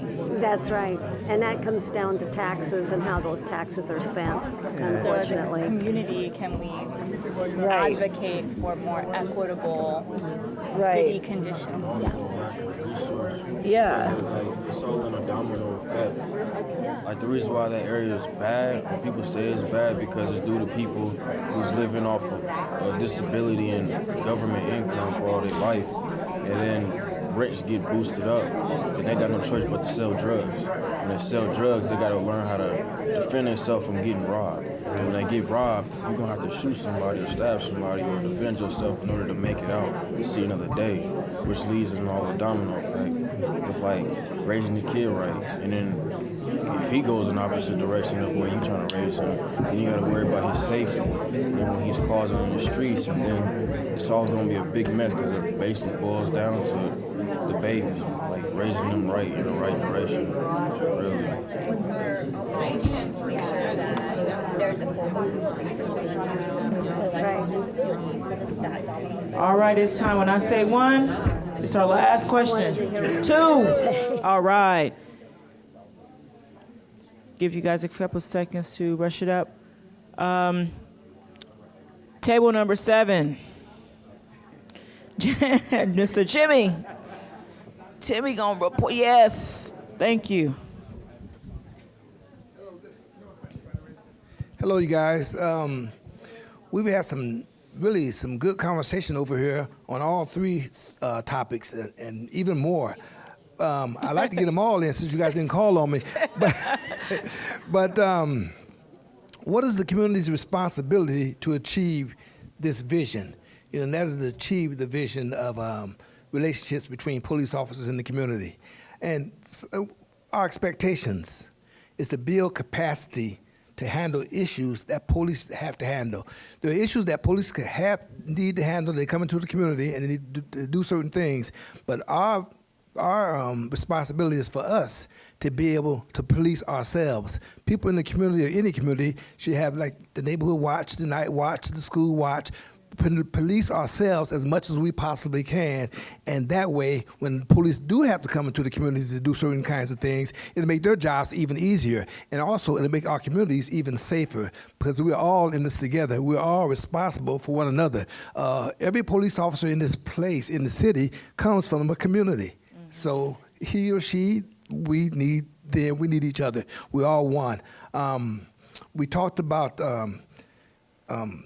neighborhood watch, mental health. One of the things also we talked about some mental health, not only mental health as it relates to officers receiving mental health or receiving assistance because of certain traumatic experiences that officers go through on a regular basis. We talk about mental health and for people in the community as well. We talk about community mental health places where we can get services to help calm down or help change some of the things that's going on in the community or to impact the communities in a positive way. With our adults, we talked about adults building relationships with one another as well as building relationships with officers when they come in the neighborhood. When they're in the neighborhood, get to know your officers. And the officers, by the same token, get to know the people who are living in the neighborhoods. So we talk about relationship building and we talk about holding each other accountable again. If we're going to hold the officers accountable, and we should and will hold officers accountable, we must and should hold ourselves accountable in the communities. So these are some of the things we talked about. And being responsible. We had a situation where talking about witnesses, and a lot of people say snitch or don't snitch or tell if you see something wrong. Well, there's a whole lot of stuff going on behind that tell if you see something wrong. It is not that easy to tell if you see something wrong. If you got a 5-year-old son or a 4-year-old daughter, and they're going to certain schools and certain places, and you see something wrong, you decide you're going to tell, you're going to do certain things, there can be repercussions. And that cuts both ways. It don't only cut with the officers with the police bureau, it cuts in the community as well. To give you an example, with the police bureau, officers work side by side with one another. So sometimes if an officer is doing something that's not really up to par or not really a good thing, his or her fellow officer may not be as quick to turn them in because they got to go out on a call with them next week or the next day when work side by side. So this all goes hand in hand. So there's a lot of things there that we need to work on as officers, as police, and as community. And lastly but not least, we are all community members. We are all members of a community, and we all want to get this thing right, and we all want to go home to our families.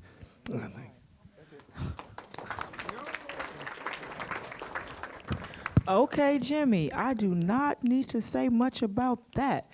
But what I will say that I did recognize in that piece when we talked about, when you brought up mental health and supporting officers and adults, building relationship with each other, including police in our community, the safety, because we are all in the community. So it's just not on one person to bring that. When we talk about that community, when we look at that N word, is unity, right? So when we feel that we know our neighbor, when we feel that we know each other, we can support each other a little bit better. So I really appreciate you guys at that table bringing that last question home. I'm also going to call on our last table, and that's going to be number 3. Lucky number 3. I got you. I'll stand up. Table number 3, last, right? Last but least? No, not least. We had a lot, I've heard a lot of our discussion from Jimmy and others, so this is really interesting and really good that people are on the same wavelength here. One of the things we talked about is the idea of encouraging, somehow providing incentives perhaps for police officers to live in Portland neighborhoods. And how do we do that? Is there a way to, we talked about, as a community, we're often willing to give a corporation a tax break to open business in Portland, but why don't we do that for people who provide essential services to the city, like police officers? And not to mandate that, but to say, hey, if you live in Portland, we'll give you an incentive to do that, okay? We talked about being open as a community. We need to be open to having this conversation that we're having tonight, to talk not only amongst ourselves, but to talk with members of the Police Bureau and to get engaged in that conversation. Okay, we have to be willing to do that. We have to be open to doing that, even if it's difficult, even if it's hard work, okay? And I'm real encouraged by what I'm hearing tonight from every table. Well, I touched on this a little bit just previously, but community also includes the business community. The business community can have a tremendous impact in this conversation, and we need to bring them to the table, whoever them is. But I mean, the businesses in our city, large, small businesses, the organizations that represent businesses, et cetera. How do we bring them into the conversation and have them start helping with this discussion? Another thought was a program where people from the community can be trained and actually be out with officers on a regular basis, not a ride-along type of thing, but actually working with officers to be community liaisons or cultural interpreters or something like that, but to help bridge those gaps that exist and to help people understand each other who are coming from different places. And we have people in the neighborhoods who would be willing to do that and have some role in day-to-day policing. And then finally, we talked about community-based programs that we ask the police officers to do a lot of things that they really aren't trained to do, and that community organizations need to be supported and supported financially and in social ways to really step up and provide those services that we are now asking the police to do and to provide, that they're really not trained for. It's really not, and maybe shouldn't be part of their job. And that's, dealing with various communities, but dealing with mental health issues, with houselessness, and all those things. Those are community responsibilities. And we always kind of look to the police to be the people who come out and respond to things and have to deal with it. So how do we bring those organizations together as part of the community? Okay. Thanks, Paul. Thank you so much. since want to be respectful of everyone's time, we do have a couple reflections that I would like to ask a few of our COAB members, but I do appreciate table number 3 with what was said about the organizational support, because some of the issues or some of the things is that it's not the officer's job, but we can call on some of our community health workers, our peer support persons in our community to be able to fill some of those gaps that is needed. But lastly, like I said, respect and time, we're almost there. I would like to call on 3 of the COAB members to give us like short of what you got from this as a reflection and what we're going to take away from that. So if I can call on my COAB member Sharon, and then I'll have Philip, and then I'll have V. If we can keep it timely, please, I really appreciate it. Thank you, guys. Thank you. First of all, I want to say thank you to everyone who was here and engaged and participated in this process. It's really just a wonderful thing to see and to be a part of. So thank you all for taking that time. I think we heard some really, really great stuff tonight. And what really stood out to me was how we heard these themes coming up over and over from all the different tables, and for each different question, it was still the same theme. So it was respect, and it was trust, and accountability, and engagement, and relationship building. And so, you know, that's really encouraging to see that's come to the surface in so many different ways and is consistent.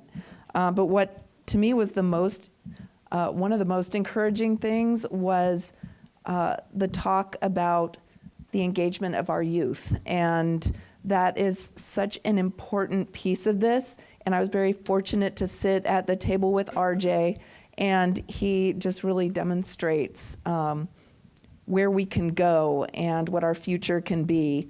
And I know he's a model for his son, and he's a model to the rest of us for the community. And it gives me a lot of hope. So thank you again for being here. Thanks, Sharon, so much.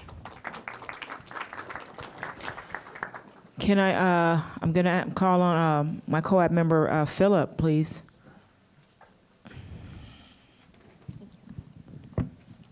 Philip is looking nice tonight, you guys. Thank you. Thank you. Yeah, I want to stand because my arm is hurting a bit. I don't want to go into detail about that, but it's more comfortable this way. So reflections. So I've been involved with COAB for a year now, and tonight, the people of the community maybe have a hard time understanding the Portland Police Bureau. And the Police Bureau may have a hard time understanding the community, and I think that's where we are at odds with each other. But here, this is what I want to talk about. This is what we are trying to accomplish, this relationship, this unity here with different officers talking to each other. And really, it feels profound for me to see officers engaging, talking with their hands, being involved. I've seen officers with the machismo look and the radio on the shoulder, but this officer here talking with his hand, he's human, and that's what I'm talking about, being human. So I'm hoping that this can then be brought to the broader community. And I really believe if we continue to do this, we will be successful. That's all I have to say. Thanks, Philip. Can I call on V for me, please? V to give a reflection. Thank you.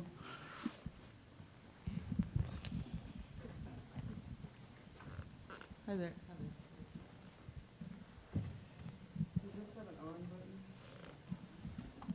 Hello? Okay, there we go. So I'm totally going to brag on our police officer because we have a rock star. She actually lives in Portland and lives in the same neighborhood that she grew up in, which is phenomenal. And so I was really pleased that Jessica could join us tonight and was so honest and forthright. I really appreciate that. As many of you know, I represent a few intersections. One that I'm especially proud to represent is the mentally ill. I've heard and seen a lot of conversation about the PPB trying to be sensitive about being in contact or getting in contact with people that have mental illness out of respect for traumatic experiences. But I can most definitely tell you that the mentally ill population that I at least represent is some of the most understanding, kind, generous, open-hearted. Did I say understanding? I said understanding. And we're the type of people that like to see solutions. So one of the things that we thought up here is an actual project, because themes are great because they give us vision, but they give us vision towards concrete ideas. So our group came up with an idea of getting some people together in a group to brainstorm an idea. Maybe it's interpretive dance through the theater of oppressed sort of production with PPB. Who knows, right? I'm going to remain open to the possibilities because I know they're endless and invigorating. But you know, we can do that in our community and then meet with the PPB community outreach liaison and then start a dialogue of creating projects together. Because everything that we've talked about tonight has to do with relations and building relations, but that happens when we're in contact with one another. And when we can create a project and come together and create a project together and then put that perhaps for the benefit of our community. Oh, see how it happens? That's where and how and the platform through which relationship and trust is built. So thanks to my group and my total rock star here, Jessica. So thank you for coming in. Thank you everyone for your time, and Laquita, thank you for the time. Thank you. Yeah, we all deserve a round of applause in this room. We all work hard in our own capacities in the spaces that we represent the people and the reason why we're here. So this was very important. This was very good dialogue on community engagement and what we want to see. We got some takeaways. I know I'm thinking a lot as I am doing this work up here, but also there's like what we would like to see, you know, after this. There's the 3 questions that we asked ourselves in this room, but we also would like to ask that to our friends, our family, you know, other people that we work with that were not able to get here this evening. And there is, Kathleen just gave me the white card. The white card, is Chris going? Okay, Chris, I'm sorry, you guys. Chris is going to highlight on the white card. So there's one more question that we have for everybody. Bonus. And that is, the bonus question is, what is your personal commitment to achieving some of the goals and some of the challenges that have been laid out tonight? So if you could take that white card and write down your personal commitment, that would be awesome. And you take that with you, put that on your refrigerator, post it up on your bathroom mirror, whatever it is, so that it continues to challenge and remind you about what your commitment to making the relationship between the community and the police better and stronger. That would be fantastic. You have about 3.5, 4 minutes to do that. Thank you.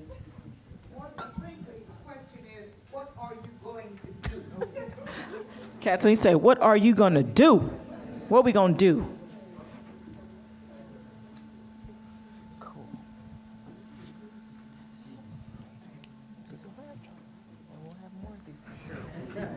Continue doing what I'm doing.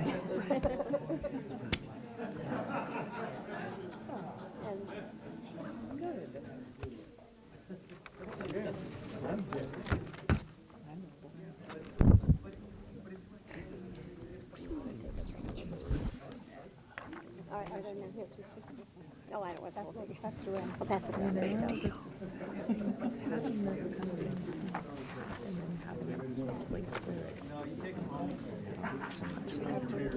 Oh yeah. Oh. Yeah, I think. Well, I might take that. Yeah, do you have a business card? I I just gave 5 of them away, and I usually carry them all in my uniform, but on my person, I gave the 5 that I had away when I first came in. You want to write? I can only imagine. I'm interrupting you. You can finish what you're doing now. Right Yeah, there. yeah. No, actually.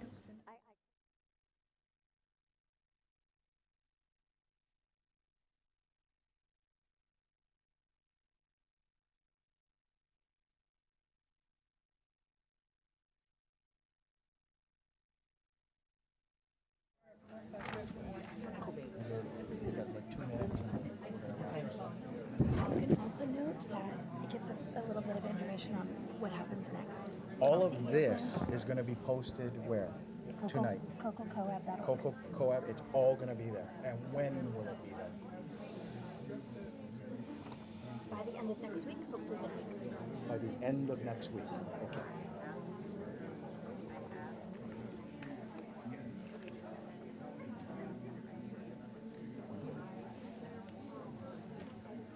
Who you're rolling on here?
All right.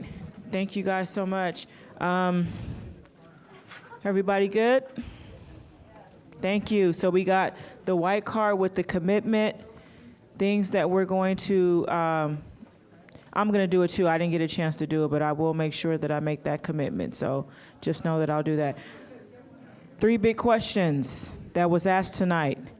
There's a stack of papers on your table. And each of you all can take one of those away from me. But what this paper is like this conversation, like I said, doesn't stop from here. We have a plan. We want input from all. And so there's some instruction here for feedback so that you take these out into, like I said, at home, your community, make copies of it. You can get it back to the CocoCoab. Everybody's just like ready to roll. All right, so you have the paper, there's instruction, there's things to do. Please, please, please give us feedback. We want to know how you guys feel and how other people feel. Thank you so much. Thanks for coming out. See you soon.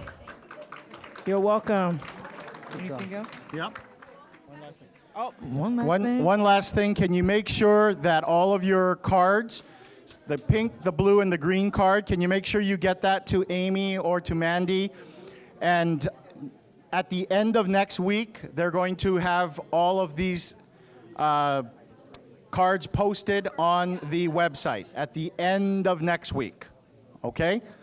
Thanks.